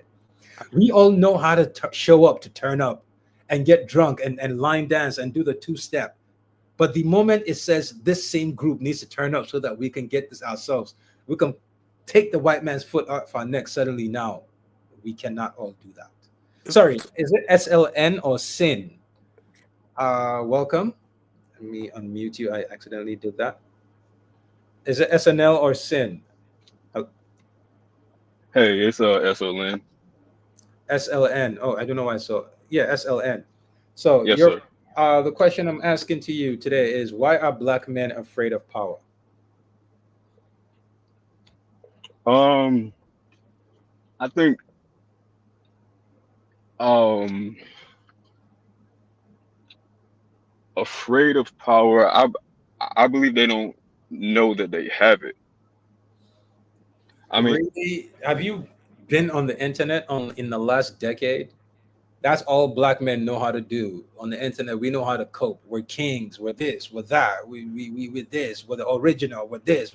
We know how to hype ourselves. We know about power. I used an example for someone earlier. Um, how old are you, if you don't mind me asking? I'm 30. So you definitely lived through the early 2000s, through Nas and Jay Z and everybody else battling for King of New York. That was all about power. We know how to battle each other for power. When you have street niggas that sell drugs, they talk about this my block. Don't come back on my block. That's power. We know how to fight for power. We know how to chase power. The only thing is, we only kill each other for that power. Each other and black women. We won't challenge Asian men. We'll never challenge Hispanic men. Definitely, definitely, will never challenge white men. Why is that? That's my question. Why? Why are we willing to challenge every other group? Why are we willing to challenge ourselves and our women for power? But when it comes to any other group of men, we suddenly just shy the fuck down or calm the fuck down. We have passport bros instead of creating and challenging white men, because the argument is white men turned our women against us. Okay, we could take power and turn our women towards us and turn their women against them. Instead of making that argument, we decided we're just gonna go run to the Colombian men, to the system they set up with their power for their women. Okay. So why, in your opinion, are we afraid of power? I think we know power. We absolutely know what power is. We just don't. We're just too much. We're just too cowardly to challenge white men for it, who control it. We're too cowardly. Construction. If you're 30, you know at a certain point in America, black men ran construction in the United States. They were the vast majority. Fast forward today, Mexican men have taken over. They've kicked us out of it. Why are we afraid to challenge them and take it back? The only thing we can say now is, oh, Mexican men have been deported. Now that they're gone, we can slip in and take while they were here, not one of us got together and said, let's challenge these fucking Mexicans and send them back to their fucking country next door and challenge them for power. We never do that. We only seem to challenge each other. So we know power. We just don't want to challenge each other. The question is, why? I'll Sorry, we say only challenge each other. We don't want to challenge anybody else. yes, yes. I'll say because for the most part we have been raised in a matriarchal dynamic where That matriarchal dynamic does not stop us from shooting each other for the block. It doesn't stop us from making diss records to be the king of New York. We still will do it to each other, just hmm not white men. hmm I'll I'll say that's because that's what the men that do those things, I believe they do those things because the women like it. Okay, that was gonna be my answer too, to be fair, but that is not a manly excuse because we're giving Correct. fault to our women. Yes, the Yep. reason those men go that route is because our women reward it. There's no group of men in the black community that get rewarded the most, like the most degenerate group in our community, the Pookies and the Ray Rays. They get all the pussy. They get all the black women. Yes. But Yes. Yes. And as men, that's not that's a feminine excuse to say, oh, right. well, so why the fuck? So let's find let's find another answer. Yeah. Yeah. I agree with you what you said, but it's hard to get around that fact because if I like how you bring up sometimes the French women. Mm, I feel like if because I say this to I have these discussions all the time with my friends and trying to figure things out myself. But I say to them I say this to them all the time that black our women see us through the eyes of white men and black men see themselves through the eyes of black women. So if somehow we can get like to get black men to wake up and understand the dynamic that's going on in this country between white men and our women, if we could the answer has always been there. The answer is very simple. It's take control of our media. You said you let me give you an example. You said show the dynamic between the white man and our women. You know what? I've literally thought about this, and to be honest, the answer is a short film. A very short film could be 20 minutes. All you got to do, let me give you a agree, hypothetical. Let me give you a hypothetical. It's a short film, 20 minutes short film. And in that movie, a white man discovers a time machine and he goes back in the time and he meets his white ancestors who were slaves and slavers with their slaves. So he starts telling them about the relationship between the black woman, like, and the white man in 2025. That's it. It's short film. He's going back in time. He's telling the slave masters, "Oh my God, don't do this. They're going to remember." And then the white man is like, "Oh no, no, no, no. Trust me. It doesn't matter what you do to them. They're going to hate their men. They're still going to love." Like a short film like that, putting it out there, pure as fuck. It won't do much, but I can assure you, it will get a fucking conversation started agree, where in there you're telling the white man is telling the white enslaver, oh, you know what, yeah, and the white slaver is like, you telling me if I go in there and force myself, he's like, oh yeah, in 2025 they're now claiming that it was the black man that did it, and then in that video, watching the show him going into a building and he let someone scream, like blood curdling scream, and let the other white men be laughing and let him come out. He go, it's okay. In 2025, she gonna ask for pasta and lobster. A little thing like that. But to do that, black men have to decide enough is enough. And they have to start putting money towards media to start doing propaganda to change the mind of their women. So the question now is, what would it take for us to get to that point? What would it take for us to actually say, fuck, I need to start creating propaganda to see the so that black women will start seeing white men as evil. We need to start putting out cartoons. We need to start putting out memes. We need to go to China or India and pay those guys that have a room full of bots, wannabe bots, because these are attacks that are coming. These are things they're doing to attack us. We have to match energy. We're not doing it. The best I can think about, DL Hewley, Lil Flip, and a bunch of other guys. Now, he's a Lil Flip. I can't remember his name. From Love on Hip Hop, a bunch of other black men. They were like 20 of them. Each and every one of these black men guaranteed has $1 million in his bank account that if it went missing today, it would not change his finances, would not change his standard of living. They would not die. There were over 20 of them. They were sitting down talking about how Trump is going to win the Democratic Party, blah, blah, blah. And I'm sitting there thinking, I've never in my life wanted to kill a group of black men like these brothers. Every little scrappy, all of them, DL Hewley, it was on BET. All these men that were sitting in there, rich, wealthy black men that together could pull together $20 million to start a political party. There's 40 million of us. Of the 40 million of us, I need you to imagine how many white people will join us because they're tired of the Democrats and Republicans. I need you to imagine how many Latinos will join us because they're tired of Democrats and Republicans. I'm not counting on Asians. But between the Hispanic community, our community, and the white women, I can assure you, we're creating at least a 70 million person voting bloc in America. And that is a viable and dangerous third party that needs to be paid attention to. Why are the black men who run things not willing, not even considering that?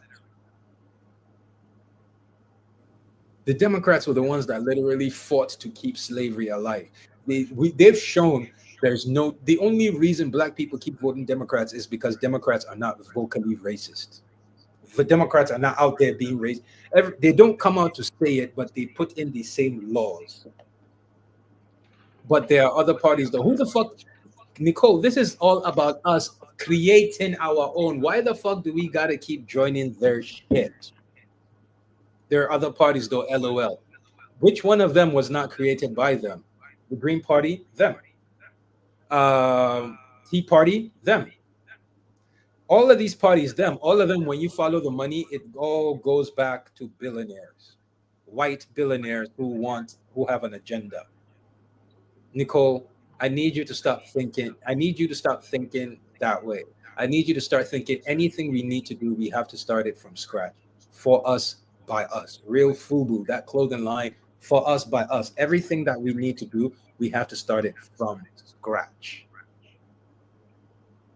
So, J1, Yeah, we have they call it plantation psychosis, where you just described that, like this fear of leaving the plantation. Basically, that I have a page from just a few paragraphs from Nana Eko Butweku's book, 500 Years of European Behavior, its effect on the mind of African people, Black people. And I think that may answer. We may just about to wrap up the podcast tonight with this two lines I'm going to read to you. And it starts with, therefore, it is my contention that Black man has not lost his fear of the white man. Incredible as that may sound, I can reach no other conclusion. Why do Black men allow themselves to be dominated by white men? The condition is probably due to the fear that was instilled in him by the slave master during slavery and colonialism. Other members of the African family that are part of the living dead are all the so called intellectuals whose minds have been totally colonized by the Western European educational system.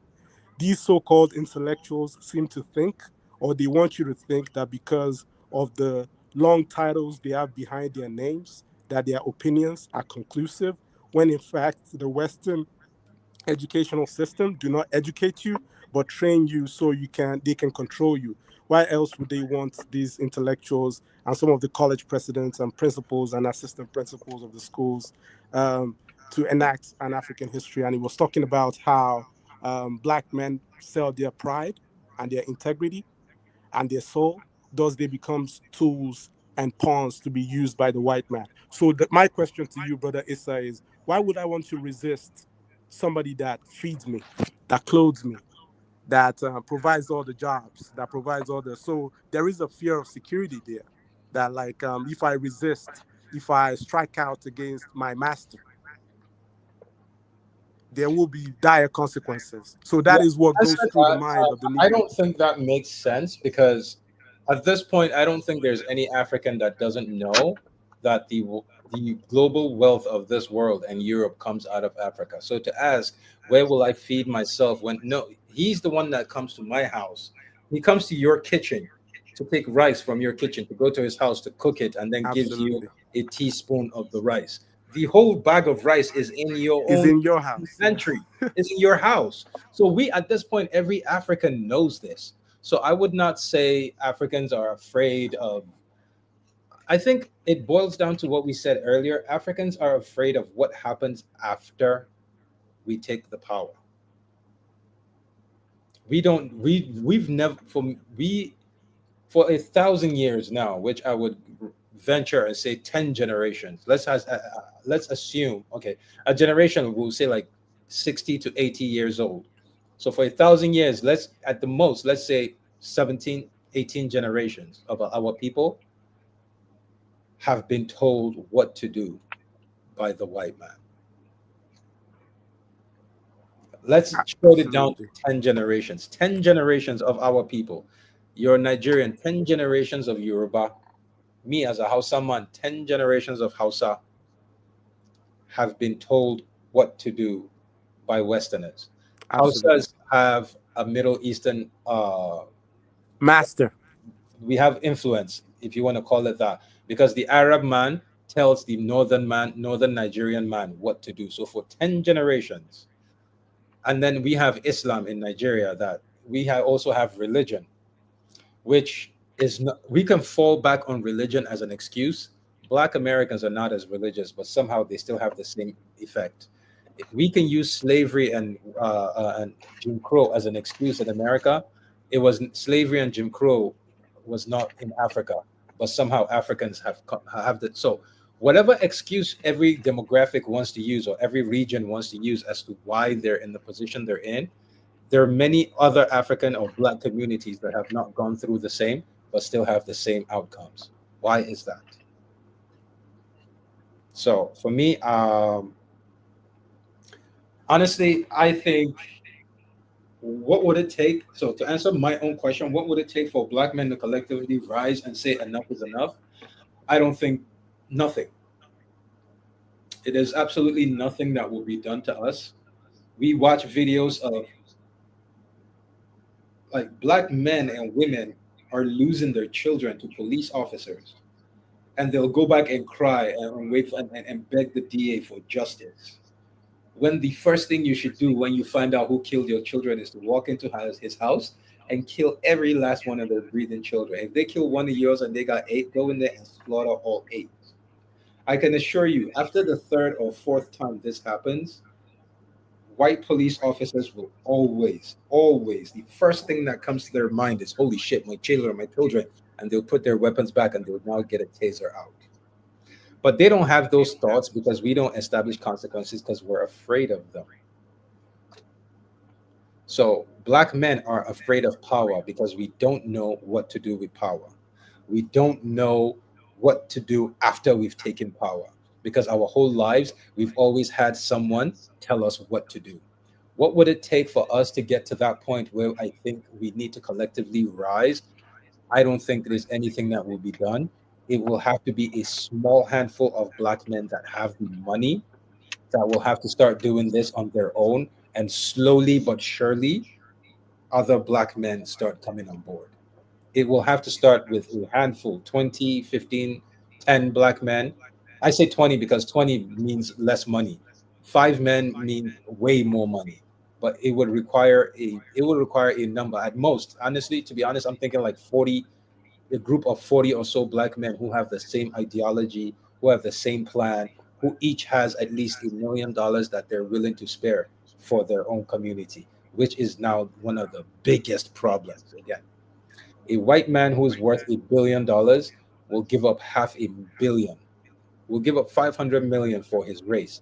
A black man worth $1 billion will not give up 10 million for his race. Ask a white man what he's willing to do for his community, for his race. He'll tell you he's going to kill the whole fucking world. The Jews have a Samson option, which is nuke the world. Ask a black man what he's willing to do for his family and his community. He will tell you he's willing to die,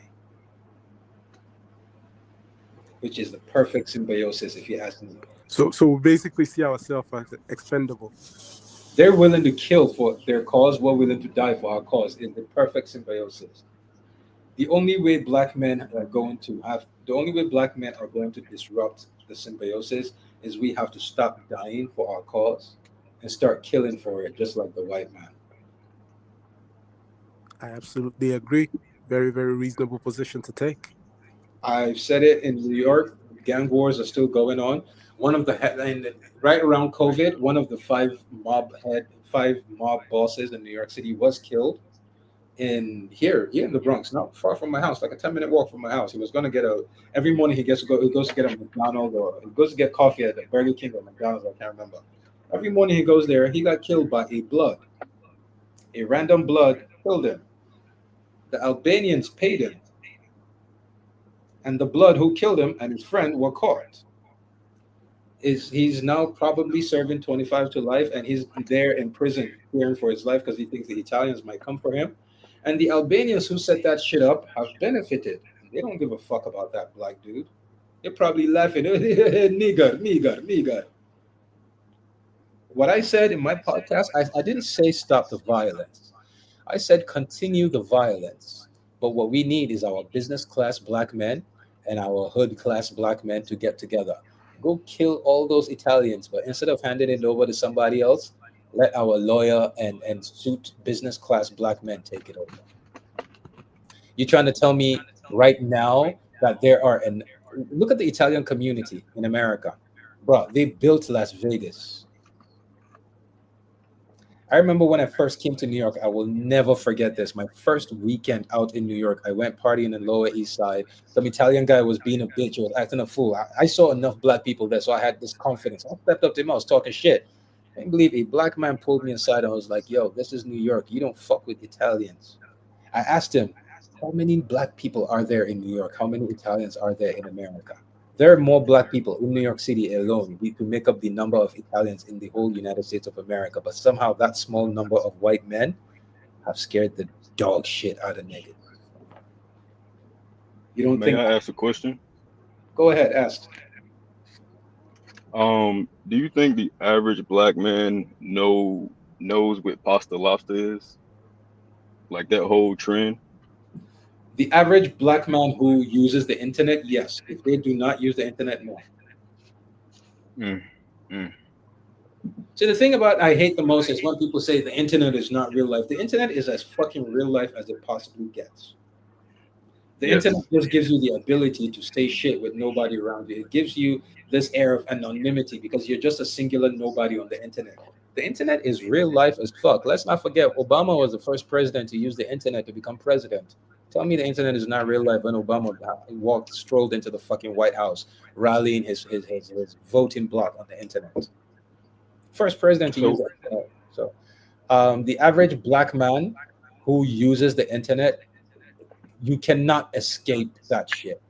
You cannot escape it, even if it's not out. um I can you'll be surprised. You'll be surprised. Even if it's not algorithm, I promise you, even if it's not algorithm, there are more videos of black women talking negatively about black men than there are videos of black women talking positively about black women. I'll ask you a question.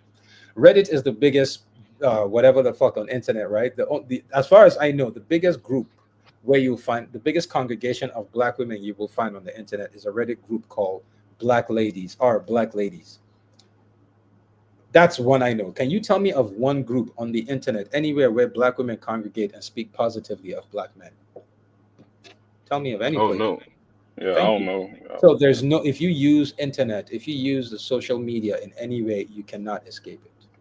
Right, right. And so here's my thing. Like this is crazy, but I seen this happen in real life.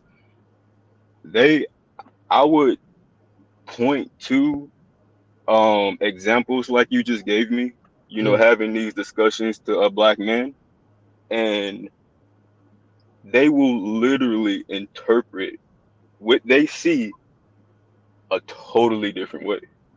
I know.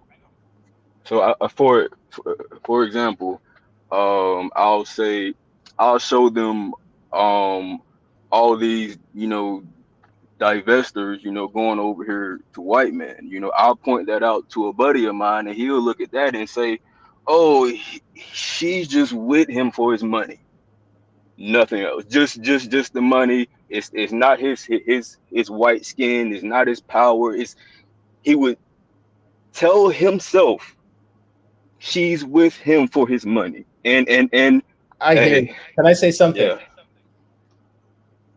Right now, on a scale on a masculine scale, as men, right? I need you to be objective. Would you say let's say you're not a black man. Let's say you're Asian, right? You're looking at the relationship between the black man and the white man. Would you say the white man has won? yes, Good. So anyone who's been objective would say the white man has won. For majority of black men, the only thing they have left, again, this goes back to what I'm talking about is a father will teach you. Every man I know has been taught by his father, you win some, you lose some. Every man I know has taught his son, there are times you're going to get rocked and ain't shit you could do about it. You just need to put your head down, humble yourself, and go get your gym. Go like every father teaches you about taking a loss in life. Every father. So when you have four generations of black men who don't have fathers in the home, you don't have fathers teaching you about that. Unless if there's one thing we know women do not accept is taking an L. A woman can never take an L. She has to come out on top.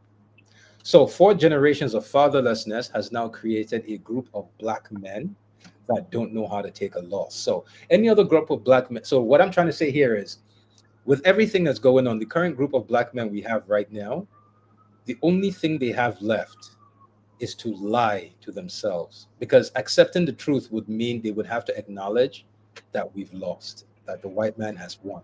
The white man has enslaved us. They could not break us. The white man has done redlining. They could not break us. The white man has in Africa, what every single thing the white man has done to us through history, they have tried and failed. They have succeeded in one place when they went after our women. So majority of black men know this, but they refuse to acknowledge it because publicly acknowledging it would mean you would also have to acknowledge the white men have won. Me, I acknowledge white men have won because it's a very simple thing. In life, you always win and you always lose. White men are Um, winning sometimes, they're losing. So if you acknowledge the white man has won, then that means you got knocked down. So now it's time to get up, dust yourself off, and try again. But see, black men, we got knocked the fuck down. We're watching our women do pasta lobster run like a black woman. Don't forget, last year a black woman tried to burn down MLK's house because apparently he was cheating with white women. Three white men stopped her. If that's not a twilight zone that we're living in, I don't know what it is. A black woman tried to burn down MLK's house, and three white men stopped her. So right now, black men, we have watched white men knock us the fuck down. Instead of us to say, "Oh shit, we got knocked down," we're on the floor laying down, talking about, "Nah, I didn't get knocked down. I was trying to lay down this whole time." That's what it is. That's what your friends do when they say, "Oh, she's with him for his money." Tell them that's you laying down. Talk about, "Oh, I wasn't trying to get knocked down. I was trying to lay down." No, we got knocked the fuck down. The only thing is black men are coping because we've black men have become what white men hated themselves for decades. They were cuckolds. Black white men became cuckolds. They had to watch after dominating us, doing everything. They had to watch their women thirst over us. Now, black men, it's the same thing. Now you got black men have become cuckolds. Our women are out there making videos. Hey, do you date white black girls? Do you like black girls? At the same time, instead of black men to nut up, stand the fuck up, nip that shit in the bud. We're out here talking about black queen ever, snow bunny never. We have become cuckolds. The same thing that white men hated about themselves, we have willingly embraced that shit. So to answer your question, it is 100% cope. We know what it is. The thing is, if we acknowledge that the white man has taken our woman, then we have nothing left in this world. Then we have finally truly lost. And black Um, men don't want to accept that loss. Brother Isabako, the position that I take is I usually say that we are losing, that we haven't completely lost, because We the have only time lost. we can, We have completely I can lost. justify that. I can justify that. The reason why I And said my, that my is reason for saying we have completely lost is half of what we need to challenge these men are now on the internet begging these men to choose them. Look at Glorilla, right? You know Glorilla. Yes. What does her nose look like? And what isn't, tell me how many black is like right now on the internet, is that not one of the most common and upcoming surgeries for black women? Black women now have started going to get Caucasian noses. So for us, look at this from our perspective. Not only are they begging these men, they keep wearing white women's hair in an attempt to get these men to see them as white women or see them with the same features and replace them. After however many years that has not happened, they've decided, you know what, the nigger nose has to go. Every day we're waking up, our women are waking up every day to try and do everything to become Caucasian women or to get Caucasian men to replace them, and we're over this black queen, black queen. We 100% have become cuckolds collectively as a group of men. We yeah, have failed, we have lost, and we've become cuckolds. yes. I wanted to say Oh, that sorry, the longer and more we keep lying to ourselves, the worse the situation will keep getting. and I absolutely understand your position, Big Brother Issa. But I would say that we've lost when people like you stop resisting. So basically, as long as people are still resisting, like you are right now, like I know I am, like a lot of other brothers are doing, we can definitely say that we've lost the war. Yes, we've been losing the battles for about 1,000 years now, or maybe even longer. But we can't just acknowledge that we've lost till we stop resisting. So, and we are in a war with these people. So that is what we need to understand. I See, wanted to tell you your, about the your own lady is a called. cope too. You are doing the same cope too. We've lost, bro. When I say we've lost, dude, right now, this year alone, if you live in America, 40%, 40 of our men have been found hanging, lynched. Not a single one of us has anything or has the power to do anything. Last year, a black man was arrested, kept in prison for decades, and then finally killed for a crime that the district attorney, the district attorney who prosecuted him, the same office, not the same person, same office, came back years later and said, this man is innocent. This man is innocent. They had DNA evidence that he was innocent. Marcellus Williams, the governor said, it doesn't matter that this man is innocent. I'm still going to kill him. We did not do anything. We didn't have the power to do anything. We have lost, brother. We have lost and we have lost. And cope like yours is what is going to keep us in the worst position, because the more you keep coping, the worse it gets. The more collectively, when we acknowledge we have lost and we stand up and we dust ourselves and now we get back on it. That's how you win. Not by laying down, knock the fuck out. Talk about, oh no, I was just trying to lay here this whole time. You didn't knock me down. I was just trying to lay down. That's exactly what you're doing. You got knocked the fuck down by a white man. You need to be vocal. Yes, I got knocked down. In boxing, how many times have you seen people get knocked down, beat the fuck up, UFC come back and win the fight? Getting knocked down doesn't mean you've lost completely. It doesn't mean you've lost the war. It means you've lost the fight. And this fight, we are in a war. This fight that we've dragged it for so long because we've refused to acknowledge that white man has won this round. And you got Absolutely. somebody in the comments saying, "Oh, hold it, wait, not it's not this video. It's in Streamyard. Sorry, I'm here talking about people have. That's why I'm sure self-hate is a sin. Racism, blah blah blah blah blah. Black women and white men can never be seen in the same room. I know you're a black woman saying this because there's. I know for a fact for months and months and months on this app, all we could hear was black women telling us there's nobody they trust in the office more than white men. Or people have slim noses now. Damn near all black people in California is half Mexican. You can't retain your black features and hate black women. This is what happened to all the black people in California. It wasn't incarceration. It wasn't even a kid. They're half Mexican if you really want to talk about it. No, I don't. And you're lying and you're a piece of shit. Fuck you for lying on my page. I bet you're a self-hating black woman. Big But brother anyway, is. Thank you Big Brother very much for Isabako, the have you conversation. heard of the lady called Kola Booth? She made a statement that the God I has know. only made. See, I don't like talking about these things because it does nothing but continue a cycle. What is talking about Kola Booth? Or Kola Booth is a woman who has built her platform on telling black women to go find white men. Same thing, Christine Parazine. There's so many black women whose platform is go get you a white man. Acknowledging it is the worst thing we can do as black men because we don't want to, because we're coping. But having conversations like this does nothing for us. What does it do? If you really want to change things, you want those women to stop doing all these things, you have to challenge the men. There's a phenomenon, right? There's a phenomenon where I can't remember what it's called. I need to act. There's a phenomenon where you start to hate people for their helplessness. Does anyone know what it's called? Let me search. Are you talking about learned helplessness? What learn? No, is it learned helplessness? Let me check and see.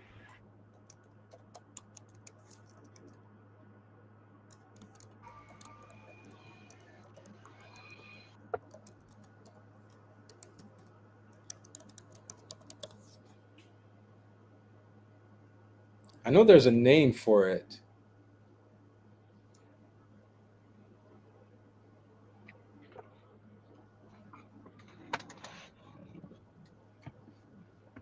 It's not aporophobia. There's another name for it. I'm trying to figure it out. Let me maybe Chat GPT will be better.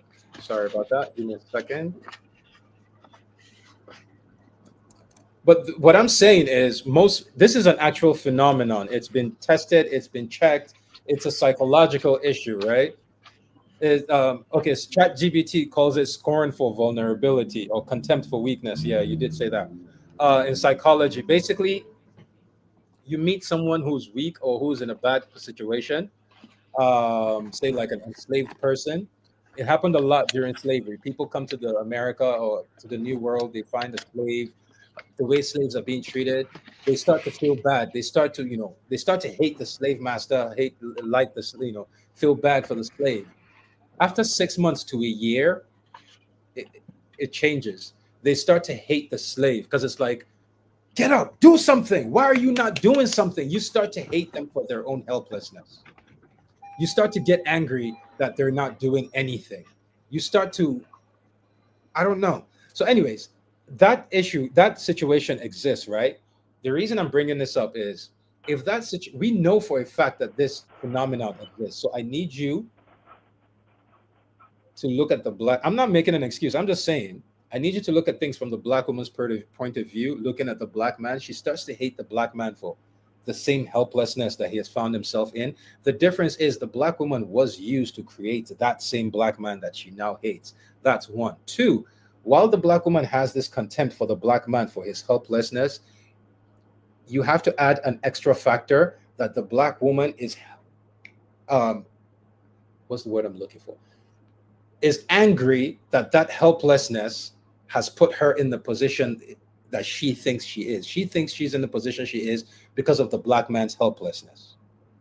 So you have to acknowledge this, that there's this contempt for helplessness for that black women, a lot of black women are.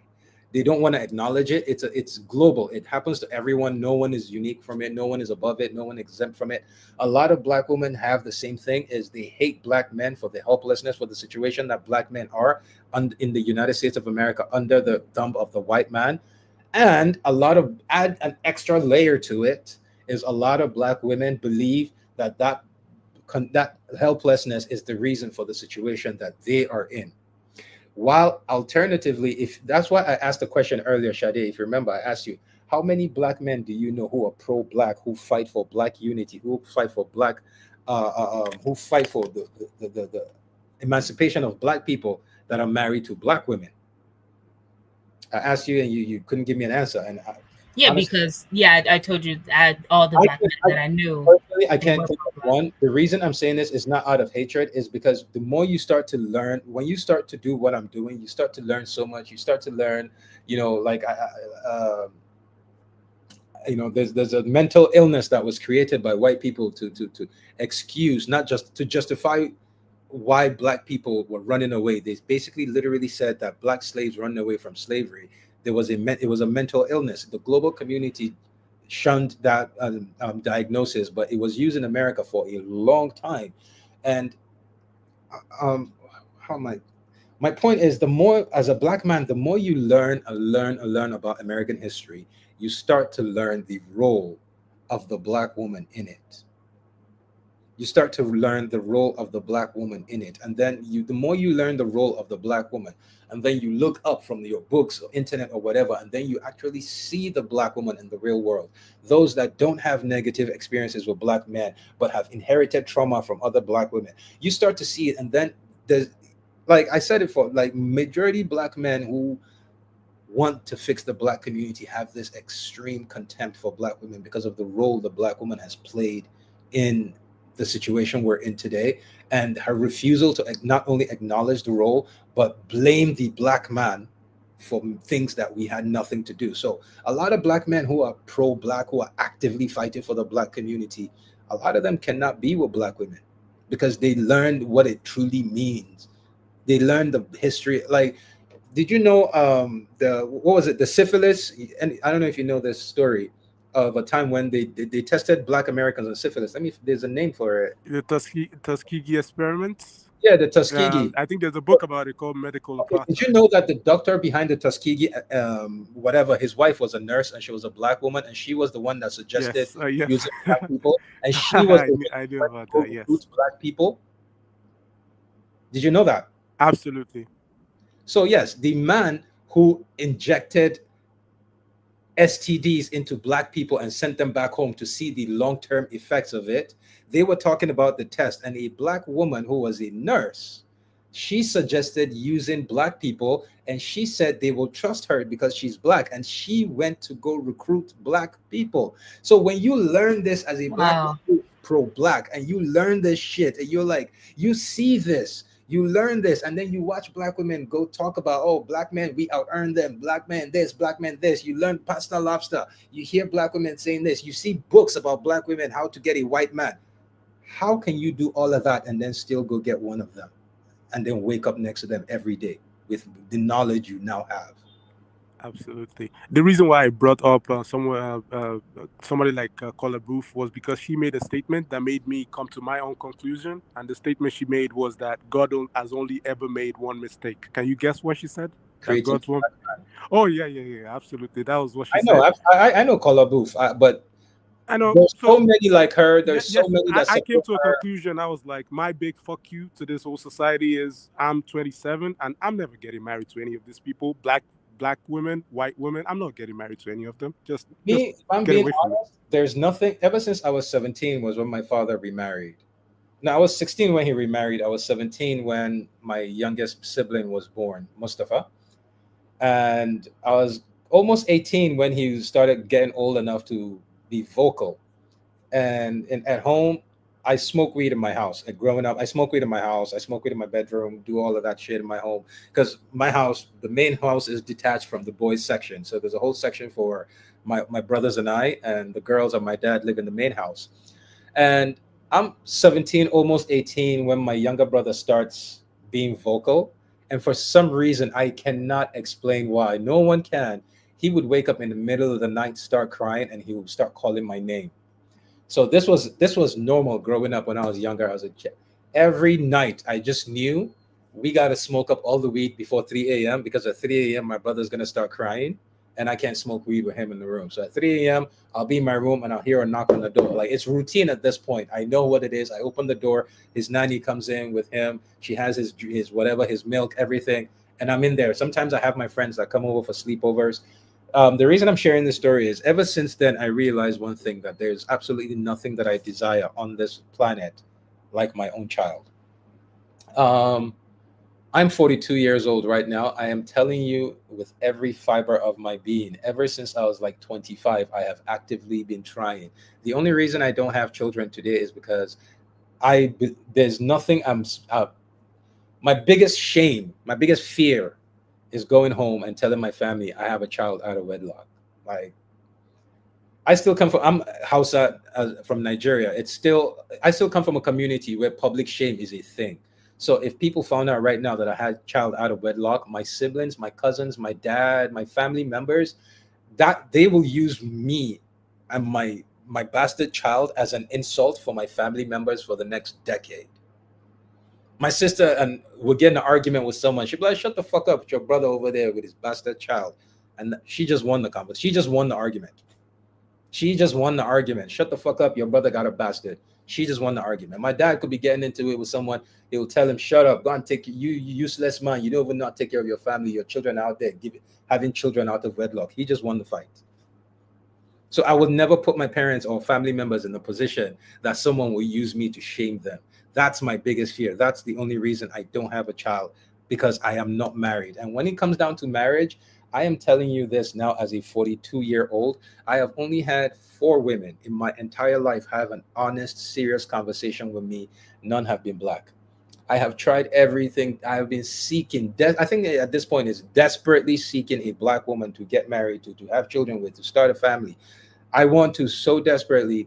The only thing the universe keeps sending me are white women. The last relationship I had, like, I mean, I'm black women are not attracted to me. I'm not Pinocchio, so obviously I'm gonna go where I'm accepted. The same way with sisters tell themselves. But in the back of my head, I'm like, family, no, family. I'll reserve that for a black woman. My last relationship, we broke up because 100% she told me she was ready. She wants to settle down. She wants to have kids. We live together. My apartment here, this apartment, she lives in Brooklyn. I moved in with her in Brooklyn. This apartment, I actually gave her this. I have 2 bedrooms. I gave her 1 bedroom. She uses it on Airbnb. I have 1, like, that was my contribution towards her rent, was that. And she made a lot of money because there's St. Barnabas right here. There's Fordham University right here. So a lot of the people that stay in the Airbnb when I was renting it out were people, doctors and doctorate candidates, PhD candidates. So it was constantly having people. But my point here is that family thing.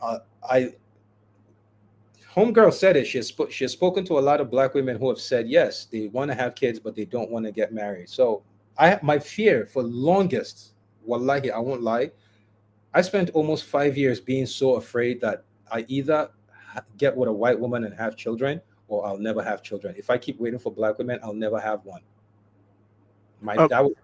That's somewhere in the back of my head. The only reason that that thing is not fully there is, have you been to Nigeria before? Yes, of course. I was born and raised. Okay, so I am Hausa.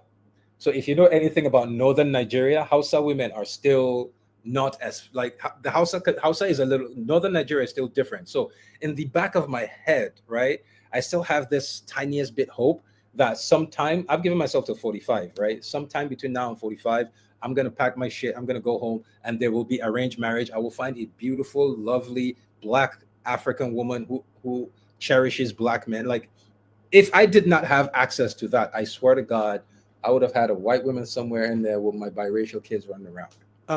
So brother Issa, I have tried and tried and tried. I just cannot seem to find black women who want to get married, have children. Every one of them I keep meeting, they want to meet Octavius, have their baby. No one wants to have a family. Like me, the kind of person I am, I believe in every child should be planned for. Like, the same way, like when I say every child should be planned for, I mean your engagement before you get married. And this is something I know my mom had a conversation with me. This is conversation she had. Before you get married, you got to sit down with your proposed or your betrothed. Put it on paper right now.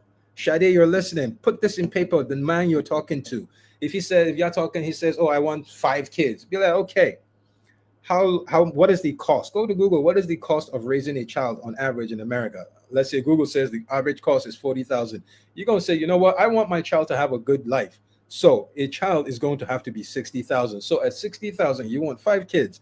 You will do the math. I want them to have this. I want them to have extracurricular activities. I want them to have this. You will do the math. So you show him, there you go, sir.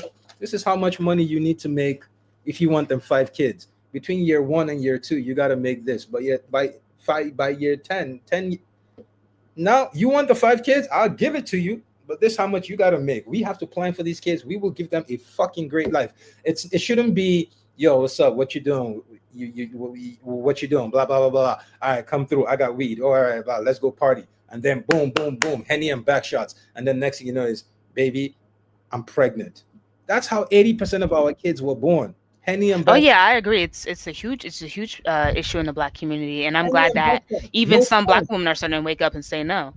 Um, I wasn't even raised like that. Like I was when I was born, my parents were married, and I had a lot of friends who grew up in single parent households. I mean, I don't think it's right. And even science, because I'm a college student, science proves that a child needs a two-parent household to Yes. be emotionally stable.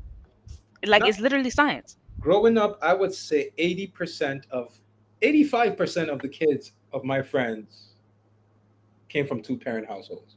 And the ones who were single parent households were widows. Wait, let me ask you, did you grow up in Nigeria or did you grow up in America?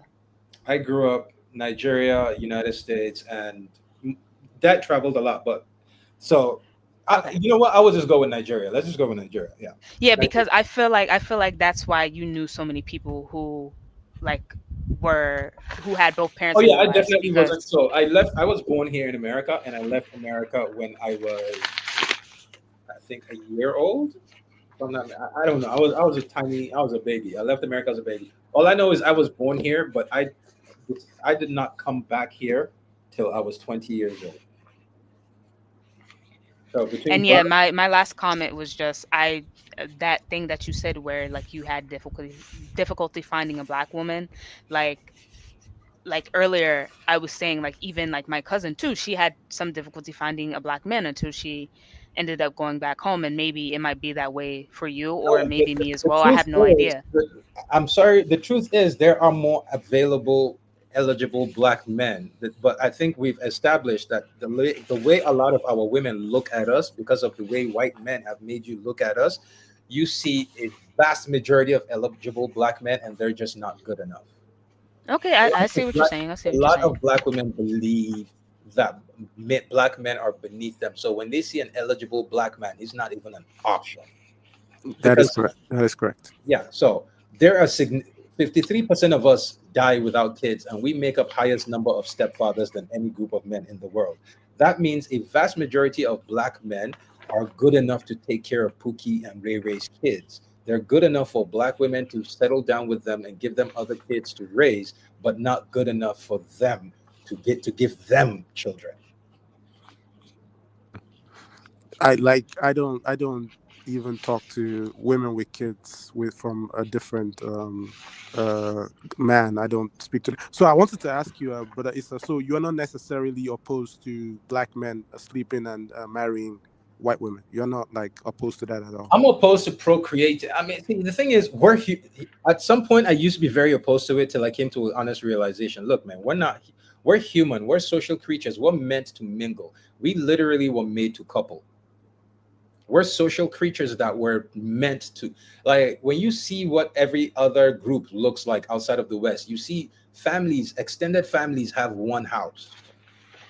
In one house, you go in the house, you find two or three generations in the same house. That's literally how a vast majority of the world lives. That's how we were meant to live. So for me, because now our women are out here, our women are the only group of women that say with a badge of honor that they don't need men. Our women are so proud, strong, independent, don't need no man. No other group of women say this. So the men, on the other hand, who need women, what are we to do? I literally, matter of fact, let me. Oh shit! I do have my phone. Let me show you.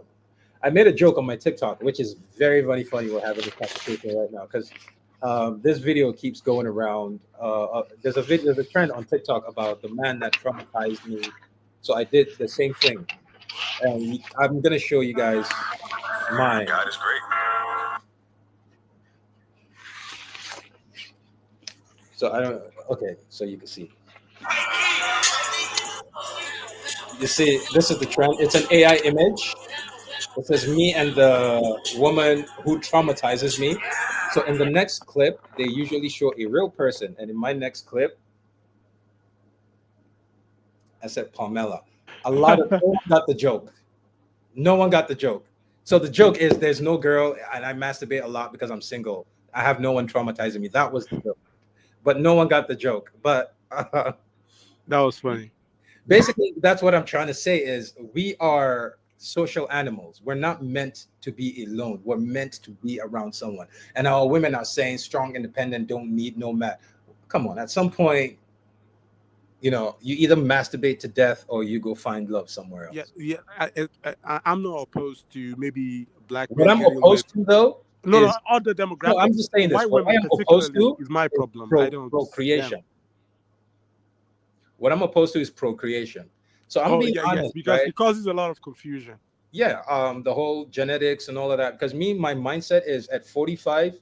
Wallahi, I shouldn't say, but at 45, if I cannot find anyone, at that point, I'll just go for surrogacy. I'll Because at the end of the day, my desire for black women is because I want a black child, and if I cannot find that, I'll just rent a black woman's womb and she'll give me the black child and you can get the fuck on and I'll raise my we live in an era of strong independent, don't need no man, single mom. And statistically, parent kids raised by single dads end up doing better in life than kids raised by two parents and kids raised by single moms. So fuck that. I will then have my child and then I can date any race of woman. We It's just dating. I don't need to be serious with it. I need, like, again, I am I'm a fragile interdependent man who needs a woman.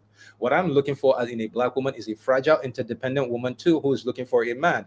Both of us, our fragility, when we combine that shit, it becomes strong as fuck. Our not interdependence. Well, yeah, I guess interdependent, right?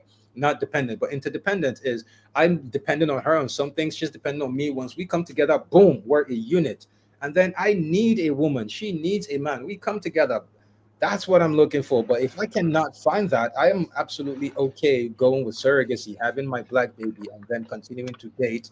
At my age, I have no problem finding an older woman Latina, Asian woman, white woman who is 40 or above, who doesn't or is incapable of. Long story short, it won't be an issue to find a woman who doesn't want to have her own children, who's okay raising my own children. But I want my own black baby. It would be nice to have a wife and get me more than one, but if I cannot, wallahi, I'll go for surrogacy. Brother Sabako, have you heard of Shahrazad Ali's book, The Black Man's Guide to Understanding the Black Woman? There is a book like that. She basically outlines everything you've ever said is wrong with the black woman. Really, I never read it before. It's just Oh yeah. mine is just based off of. I swear, mine is based off of observation. Oh yes, You just she have to lays observe it out. every. You would be I think you getting that book will be very very No, I constructive. don't think so. Because I think right now what I'm trying to do is I'm trying to stay away anything that would just keep furthering the negative view of black women in my eyes. No no That's no, it's not negative. Very very positive. that's why I Very try to positive. stay away from relationship talk. That's why literally on my TikTok, if you see, I have 90% of the people I have blocked are black women. It's no other. I just when I see some kind of content that I'm not interested in, oh, black men, this, I go block because I don't want the algorithm to keep sending me that shit. But it keeps doing it. I swear, I've made it. I reset my algorithm every day. I reset my feed every fucking day. As in the last month, every day this month, I reset my feed just because of the content that I see. And I'm at the point where, and I'm hurt right now, right? Maybe I'm human too, so my own prejudices might be attached to this. So I'm hurt right now, and I've been at home for the last month, and I know I'm going to be homebound for another month. So I don't go out, I don't do anything. So I spend a lot of time on social media now than I should. And let me be honest, I've slid in quite a few DMs from black women's DMs, no responses or responses not the way I want them. And at the same time, I kid you not, I don't want to put anyone on blast. I swear to God, at the same time, black women are ignoring me. I'm having white women in my DMs. I've showed that, like, I can bet. let me show you guys. Let me just show you guys my TikTok. Just see, just to see what pops up. See that? Oh shit. See that? Oh, I guess I clicked it right now. But the last time I did, it was like, ah, just look at the first. I don't know if it'll show it, but the first message, that one that I just opened, same. If you know how many messages that person has sent me, that person is not black. That person has tried. That person keeps sending me messages how I look good. They keep sending me. I swear to God, they always send me videos and it's a real person. I've checked their profile. They send me a lot of videos of cute babies, and there's one thing I notice in every single video they send me, those kids are biracial. Every single time they send me multiple videos. So I'm not gonna lie. Is it affecting me? Yes, it is affecting me. It's affecting me because I want to see my community do better. I'm actively fighting for my community. I could be doing with my platform, the kind of following that I have. Check my videos on Instagram if you follow me on Instagram. I have multiple famous people. I have literally a Grammy, 8-time Grammy winning, producer. He has won 8 Grammys. This guy is always in my videos. He's commenting. He responds to my comments. He comments like the last video I posted today talking about the Puerto Rican guy talking shit about black men. This guy, go check it on Instagram. He's an 8-time Grammy winning. I'm just trying to say, I can use access to these people and you do other things to raise money. But those, for me, none of that matters when my whole community is losing. So I'm here, I'm actively doing this, and I'm watching dudes on TikTok literally going, yo, some dude talking shit about baby mama, I'm about to go pop his ass. And black women are in the comments going, oh my god, are you single? And I'm sitting here watching those same women not respond to my DMs, and white women are in my DMs. So you can understand my frustrations. Yes. So I think the game, I think you said it. I watched a video of yours. You said it a long time ago that the game is to breed the black people out. Yeah. So But if you get with a white women woman, of our a lot of community people are who going don't to say, want, I'm brother saying, Isabako is with a white woman. That is why he talks shit about black. oh god, women. I've thought about that shit. So I made a video the other day where some brother made a video, right? I stitched his video where he talked about how much he makes as a social media content creator. He does couples content. So I watch a lot of couples content. I won't lie. I would say I watch them, but I see a lot of couples content, and I take my time, especially if it's black couples, because I know they're doing it for money. So every couples content that I see, I watch every single thing just so they get the money for it. But he came online and made a video about how much he made, him and his wife, in 2 months. And he was like, I made 116,000, blah, blah, blah, blah, blah. And I stitched it. I said, look, girl, let's make a video. Let's do a fake relationship. Let's get a fucking contract. I don't give a shit. $25,000 a month, I will fake the relationship with you. I kid you not. I was hitting up so many people. It was not even about real. Like at this point, I'm like, you know what? With the kind of platform I've built, we can. The more black couples are out there doing it, even if it's for money, it's still pushing a positive stereotype. I hit up so many people. Yo, you want to be my fake internet girlfriend? We could do this for money. Do you know how many? That video that I put out. Okay, to be fair, only one black woman in America that hit me up about it. And to be fair, we did talk. She came to my house. We spoke. She came over. She spent like almost 7 hours in my apartment. We were talking. She left at like 3 a.m. It was just during the conversations, a few things she was saying just made me realize, okay, this is exactly that black woman that I'm talking about. Like the type of black woman that we've been talking about. She keeps convincing herself she's not that woman. But the more we kept talking and talking, everything that kept coming out of her mouth was like, holy shit, you are that woman. You are that woman. But she was convinced that she was not that woman. And I was like, not much I can do. But you should see how many Caucasian women were slid in my DMs. One even came out and said, look, the way you talk so much shit about white women, we guaranteed would make money if me and you did this together, because people would start flooding your account to hate on you because you have a white woman. The same thing you just said. He was like, yo, even if you want to do the fake relationship thing, pick a white woman and watch the outrage. We will feed off of the outrage. I thought about that shit. I was like, yo, honestly, that sounds real, but I don't have the stomach for it. I don't have the stomach for it because I don't know. But at some point, man. Yeah. So my conclusion is black women are too self-hating for a relationship, and I can get with whites. I can get with white women. So there's so Can't many. grab See, some they're to not that. self-hating for relationships. You just don't match the type of man they think deserves anything. And those men, Yes, I haven't been to prison because I'm a lawyer. So. Thank you. So last year I worked at Pier 60 last year. I was a captain, which is basically a manager for banquet. I was a banquet captain, which is like a manager in a restaurant. I worked Columbia University graduation party. I've made multiple videos about this. Columbia University graduation party. All the black boys were literally at one table. I should have made, I should have made a video on I should have recorded that event on TikTok. But then again, being but all the black boys were at one table. At some point, I walked over to them and I asked them, I'm like, yo, why are y'all, what's going on? Like, why are y'all here? Y'all, everyone talks about, you guys just graduated Columbia University Law. You're the cream of the crop. I kid you not. I swear, there's only one black woman here, so I'm not making this up. I see majority black men here.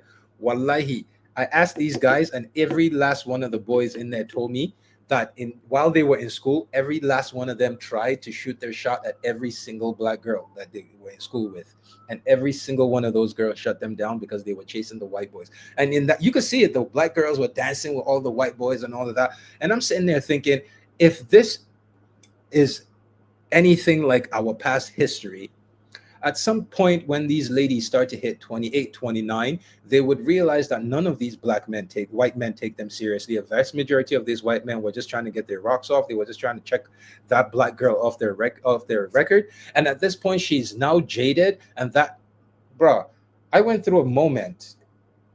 Oh, but let me finish my story. At this point, she's now jaded, and that's when she starts to turn to those black. Where are the black men? Now she's making complaints. Where are the black men on my level? I'm an attorney. There are no black men on my level. Well, sis, because the time you were supposed to be looking for black men, you gave all that time to Bradley. You gave all that time to the enslaver's son. You got on your knees, opened your mouth, and you sucked his dick. You got on your knees for the enslaver's son. You let him do everything to you, and now you're looking for a black man to treat you like a queen. When the enslaver's son didn't do that to you, you let him treat you how he wanted. And those same black boys that were at that table, at the time those black women would realize none of those white men are going to take them seriously, they want to decide where are the black men. Every single one of those black men is married, possibly to a white or Latina woman. May I ask a question? Ask away. Um, how, being on what you just said there, how do you think black men should move around black women now? I don't know. Don't have an answer to that. I don't know. Because Because I I think would not suggest you move the way I do, because it's the way I do is not helping anything. For me, I genuinely assume unless proven otherwise, when I step out of my house, if I don't know you personally and you're a black woman, my automatic assumption is you're the enemy. You're on the other side. You're if especially in New York City, you're absolutely, you think I'm a problem, you think I'm broke, you think you're more educated than me, you think you out earn me, you think I'm shit, or you think the only thing that can satisfy you emotionally, financially is a white man, so I'm just not even going to try. So for me, Uh, that's how I move. I don't. yeah. Uh, sorry. No, go ahead, Shadi, we want to hear your opinion. Um, yeah, just to add on to that, I see a lot of the standards that women like find, in, especially Black women, the standards in men that they look for, is a little bit strange to me. Like I know they like a man that has like a certain appearance. For me, I just want a well respectable man who's nice, and You said you're in school right now, it's right? really not that much. Yeah, yeah, I'm finishing up my bachelor's. You're finishing up your bachelor's. Who do you have a Yeah, boyfriend? no, I don't. Why not? Do you want to get married? Do you want to start a family, or do you want to focus on your career first? Well, I do want to focus on my career. I know my mom had me while also focusing on her career at the same time, so I do think it's possible as a woman to have a family and to have a career. Um, Well, if you want to do that, then you have to focus on the man. When you get the man, then you can get the career. You cannot get the man. You cannot focus on the career and get the man. It doesn't work. Once you focus on the career, you start chasing the man, you're going to lose your career. You get the man. yeah, Once you yeah, get the man, okay. you can chase your career. But what I'm trying to say is, what school are you? What no? What school do you go to? Just Uh, well, I go to a school in Jersey. New Jersey. Do you guys? Is there an architecture department in your school? Yes, I believe so. Is there an engineering department in your school? Yes. All right. The next time you go to school, go to the engineering department. Go to the architectural department. Just go around that area and tell me how many black girls you see. My school does not have a lot of black architects or engineers. I know we have a club specifically for it, but there's not a lot of us. Probably, mm, Go to the I would say engineering. less than 20 or less than 30. Go to a STEM department that has black people and tell me how many Okay. black girls you see hanging around there looking for the cream of black men that will become the top black men in the next generation. And when you go there, look how many white girls are looking for those same men. All right. So you go to school, our women go to school to prove they don't need men. Other women go to school to bag those men. Um, why do you think a vast majority of housewives to top men don't pay the bills, but a vast majority of them work in the early days of their career? Same thing with my mother. If you have internet, my last name is Bako. You can Google my family name. You can Google my last name. I think it's fair. Any Nigerian here, if I called any Nigerian right now and I gave them my parents' name and I said my father is worth $250 million, I swear to God, I swear on my mother's life, I swear on anything, there isn't a single person that will say, Isa, you're lying. If I said my father was worth $250 million today, there isn't a single person from Nigeria that will look me in the face and tell me it's a lie. But if I told you that up until I was born, my mom was the breadwinner. When my parents met, my dad was in school. My mom did not. My dad was in school. My mom had finished her vocational. She didn't get a college degree then. She had like a vocational whatever. And back then, the way they were paying whatever, my mom had a job. My dad did not. When my parents met, my dad was in school, my mom had a job. She paid for their relationship, she funded their relationship. When they eventually got married, she had the higher paying job. They eventually came to America. My mom, it did then with her degree. By then, when they got married, my mom got a degree. With her degree, my mom got the better job. So the entire career, their entire stay in the United States of America, my mom was the breadwinner. It wasn't until my dad made enough money to tell her, sit the fuck down. 90% of our women will never do that because for some reason, our women seem to think that every group of men are breadwinners. You do realize that only 15% of men pay the bills, the whole bills in their household, right? 75% of men need some kind of input from their women. But our women somehow believe that every race of men pay all 100% of the bills. We're the only ones that don't. Do you know how dangerous that thought is? Very, And that very Yeah, it dangerous. is very dangerous. Both of my parents, they contribute to paying the bill. So I do believe when you have a household, both parents have to contribute to the bills. most women will look at it as a failing on their mother's part, not anything about reality. They will look at it as their mother failed to pick the right man. I'm telling you again, you can Google my name, Isa Babo, parents, check my dad. If I told you today my father's worth $250 million, there is no one in this chat or anywhere on this video, I'm going to post it. There is no one anywhere in this world that will look me in the face and tell me, Isa, you're lying. And I grew up in that home. I grew up in a house with a butler. We had a chef. We had a gardener. We had okay, the gardener did laundry. We had two nannies. Not yeah. We had two maids. There was a nanny for my little brother. There was an armed guard. There were two drivers, and there were two guards at the gates. Total, we had more than 10 staff. I had a phone, an intercom in my bedroom. Like I said, the main house and the boys section are not connected. So I had a what you call it? Yeah, I had cell phone when it first came out before most people had it.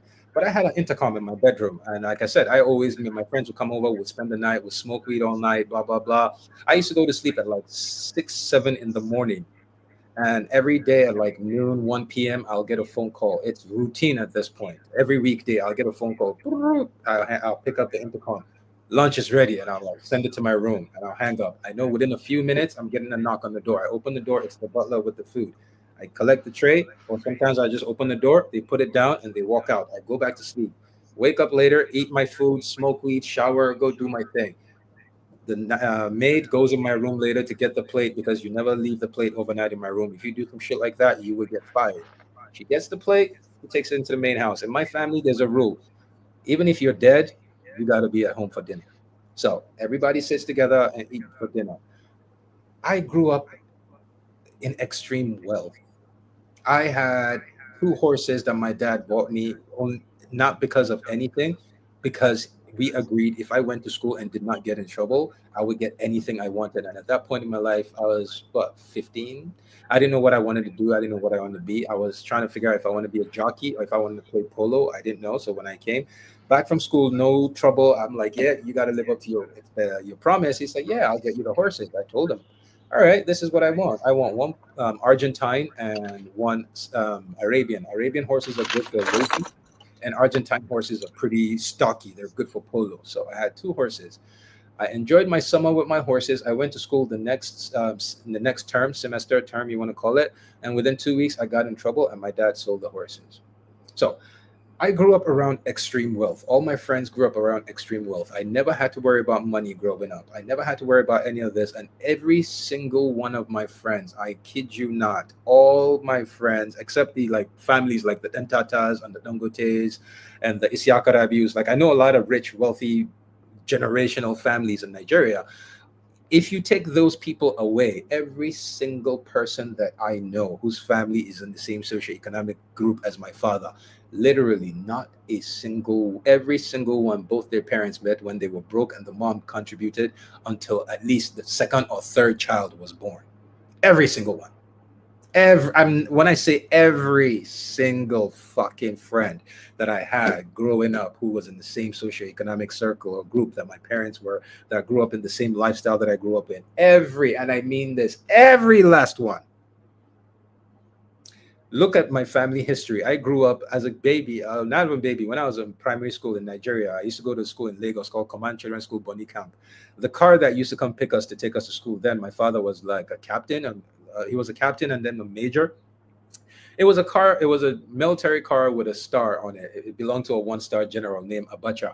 Every day, Sadiq Abacha, Mahmoud Abacha, Gumsu, and the rest of them, they would pack them in the car and they would come to my house and they'll pick three of us up. So the Bakos and the Abachas, every day we went to school together. Ask anyone who went to Comanche School, Bonny Camp, Lagos. They'll tell you that story. Abacha is someone who ended up becoming the president of Nigeria. He became the president. He's my father's godfather. Wealthy as fuck. His family, holy shit. Still today, if I talk to any one of them, hey, what's up, bro?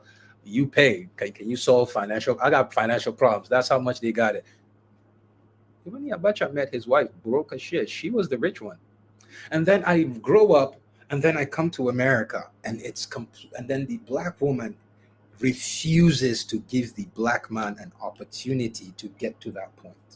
I need money now. I need my bills paid now. I need this. I need this. A vast majority of our young boys are of the mindset that if you want to get you a black woman, school is not an option. You got to go trap because you got to start taking care of her right now. What I've also seen is that when black women, let's say a black woman has, like, I don't know, she's highly accomplished, she has like a degree or something, and she dates down. I've been seeing that a lot of people, especially on TikTok, I don't know if you've been seeing it, but these women are reporting that when they date men who are of lesser status than them, Mm. those men tend to drag them down. Like I've seen this with, you have you Yes, seen yes. that clip where I've Steve seen that Harvey? many, many times, and I'll give you an Yeah. example. Matter of fact, let me find it.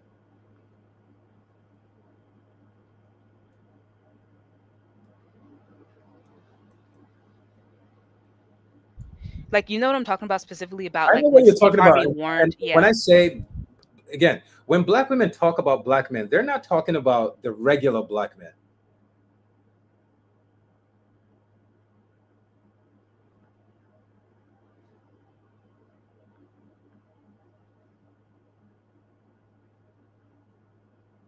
And honestly, me personally, I would be scared to date a. Can you read this? I don't know if you can. Yeah, yeah, I can read it.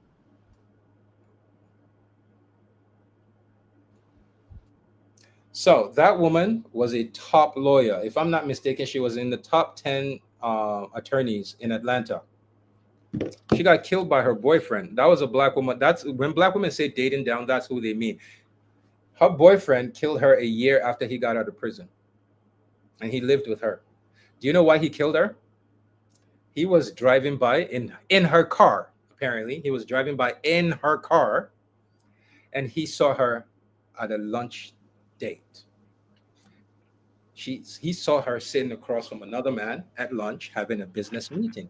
It literally was a business meeting. She's a lawyer. She was discussing the case, and the guy is like, "My firm's paying. How about we go discuss this over lunch?" She's like, "Sure." They sit down, and she's discussing. He's discussing. They're doing law shit. Her boo thing. He got swag because all the men on her level, I told you, black women see black men on their level as beneath them.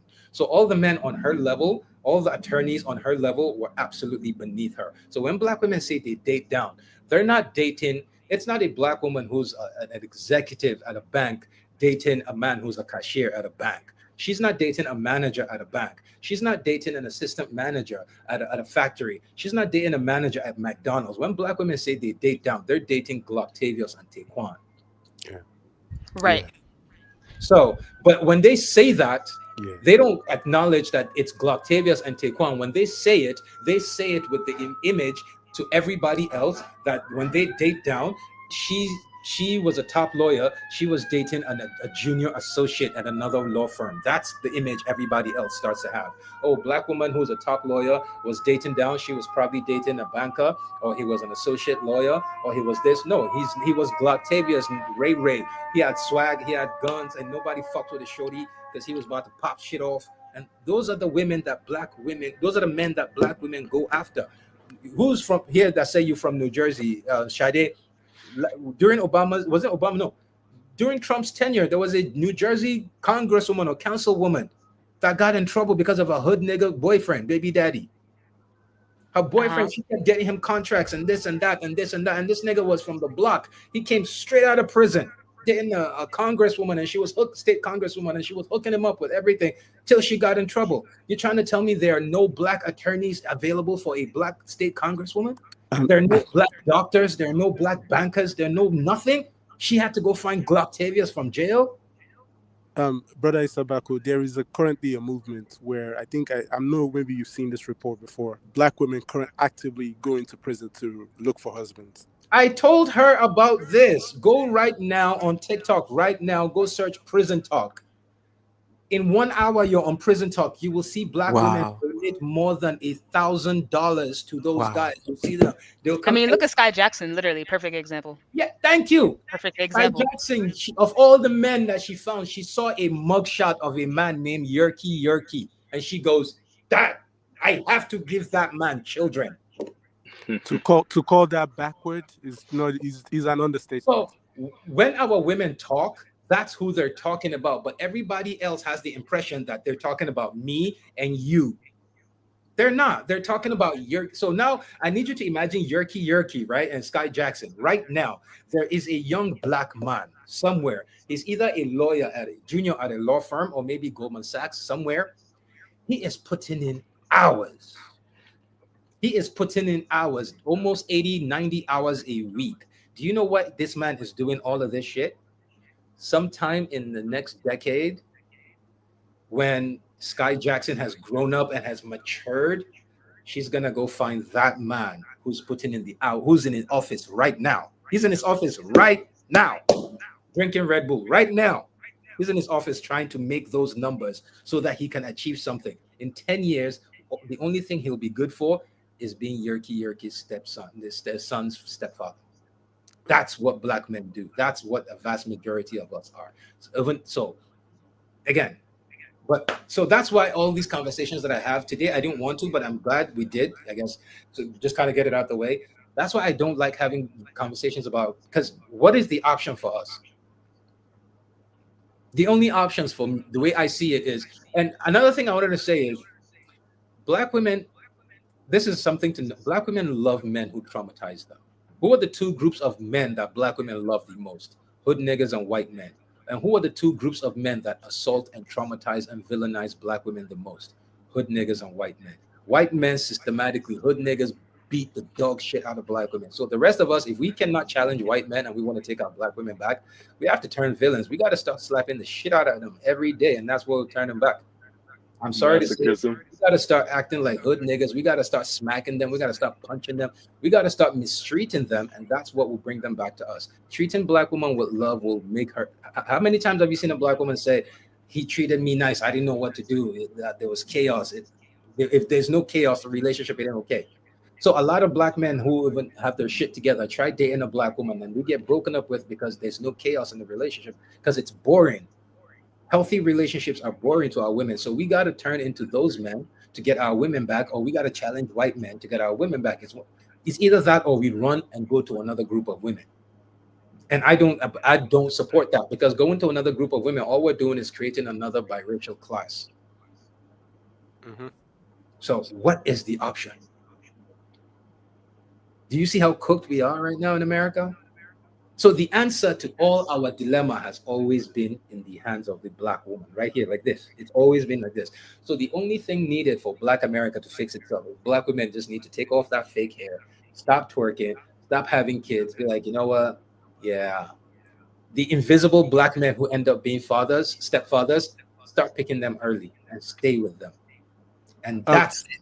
Within 5 years, no one will know what the fuck happened. Within 5 years, the black community will see a new generation of five. I need you to imagine a new generation of 5-year-old kids where half of literally think of right now 40 million black people, right? Let's say half of us get together and couple.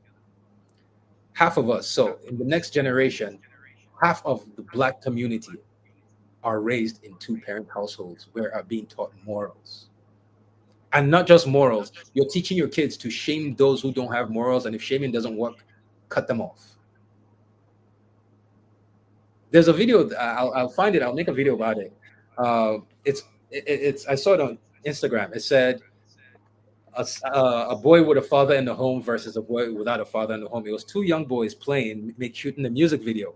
So one comes in and he's rapping, and the second one comes in, he's like, "Brr, brah, brah, brah," and the one that's rapping stops him. He goes, "What the hell, man? What are you doing that for? You don't have beef with anybody. Who are you trying to shoot?" Like he was literally scolding him, like, "Why are you over here doing that dumb brah brah in our music video?" He goes, "Yo, that's stupid, man. Come on, let's try it again." And it was a funny video, but you could see two kids, and the one that was scolding the other one is the younger of the two. I don't know if he had a father in the house or not, but damn, it's hard to make an argument against it. Hard to make an argument against it. But we have gone 2 hours over the time I usually do. This was a very interesting conversation, I guess. Yeah, thank you very much. Yeah, it was nice talking to you. Have a good yeah, one. Pleasure was definitely mine, Shadi. I yes. definitely suggest you start going to your engineering departments, architectural department, all these STEM departments. You just need to go right now. Look for jobs that pay six figures or jobs that have the possibility of making $1 million or more in a decade. When you find those jobs, if you have those departments in your school, go there, wear your fly as shit, go sit down, put your hair in no, put your hair nice, natural, keep your smile on, and see what it looks like around there. If you're not there to pick a man up, just go there for experiment purposes and see how many snow bunnies are out there picking up Yeah. smart black men that you say don't exist. Like a lot of this has been spoken before a lot of times, and people have refused to listen. White women are taking classes about black history, black culture to better understand how to be better women to black men. And what are our women doing? Fuck them dudes. It's better to be a single mom, strong, independent, don't need like it's so heartbreaking, man. Other races of women are literally paying money to go to school to learn how to be better partners to us, while our women are actively thinning their noses and trying to figure out how to get white men. This is heartbreaking. Yeah, so we need a system of consequences. We need a Just need system some more of time. consequences. 100%. Those consequences don't necessarily have to be violent. They could be financial. There's so many. There's literally it could be financial consequences. We literally could set up a whole network of demon niggas. And excuse my language, I had to use that choice of word, demon niggas. When I say have a whole network of Gen Z boys, if we find a black woman who's acting a fool or a black man who's acting a fool, get on the internet, destroy them, let them lose everything. Let there be a system of consequences. But we need to establish something. Anyways, thank you very much for this. I enjoyed talking to everybody. The conversation kind of geared off, but everyone did eventually have to talk about things we wanted to talk about. So, I'll. You know what? The next day is scheduled for Friday, which today is Wednesday, right? Yeah, the next show will be scheduled for Friday. But tomorrow, honestly, after this conversation, I'm gonna be on TikTok live tomorrow. So I haven't done TikTok lives in a long time. So if you follow me on TikTok, please come through. Yeah, TikTok. My lives on TikTok are usually a lot better. I get hundreds and hundreds of people. So yeah, but thank you very much for everyone. I appreciate today and hope to see you again soon. Sade, J1, SLN, and everyone else who came earlier. I appreciate it and thank you very much and have a good night. Well, thank you very You much. too. Enjoy I'll the rest of your probably evening. Bye bye for now. comment Followed on your you on Instagram Instagram. post. Thank Yes, you. I sir. don't Yes, do sir. TikTok and any other app. So yeah.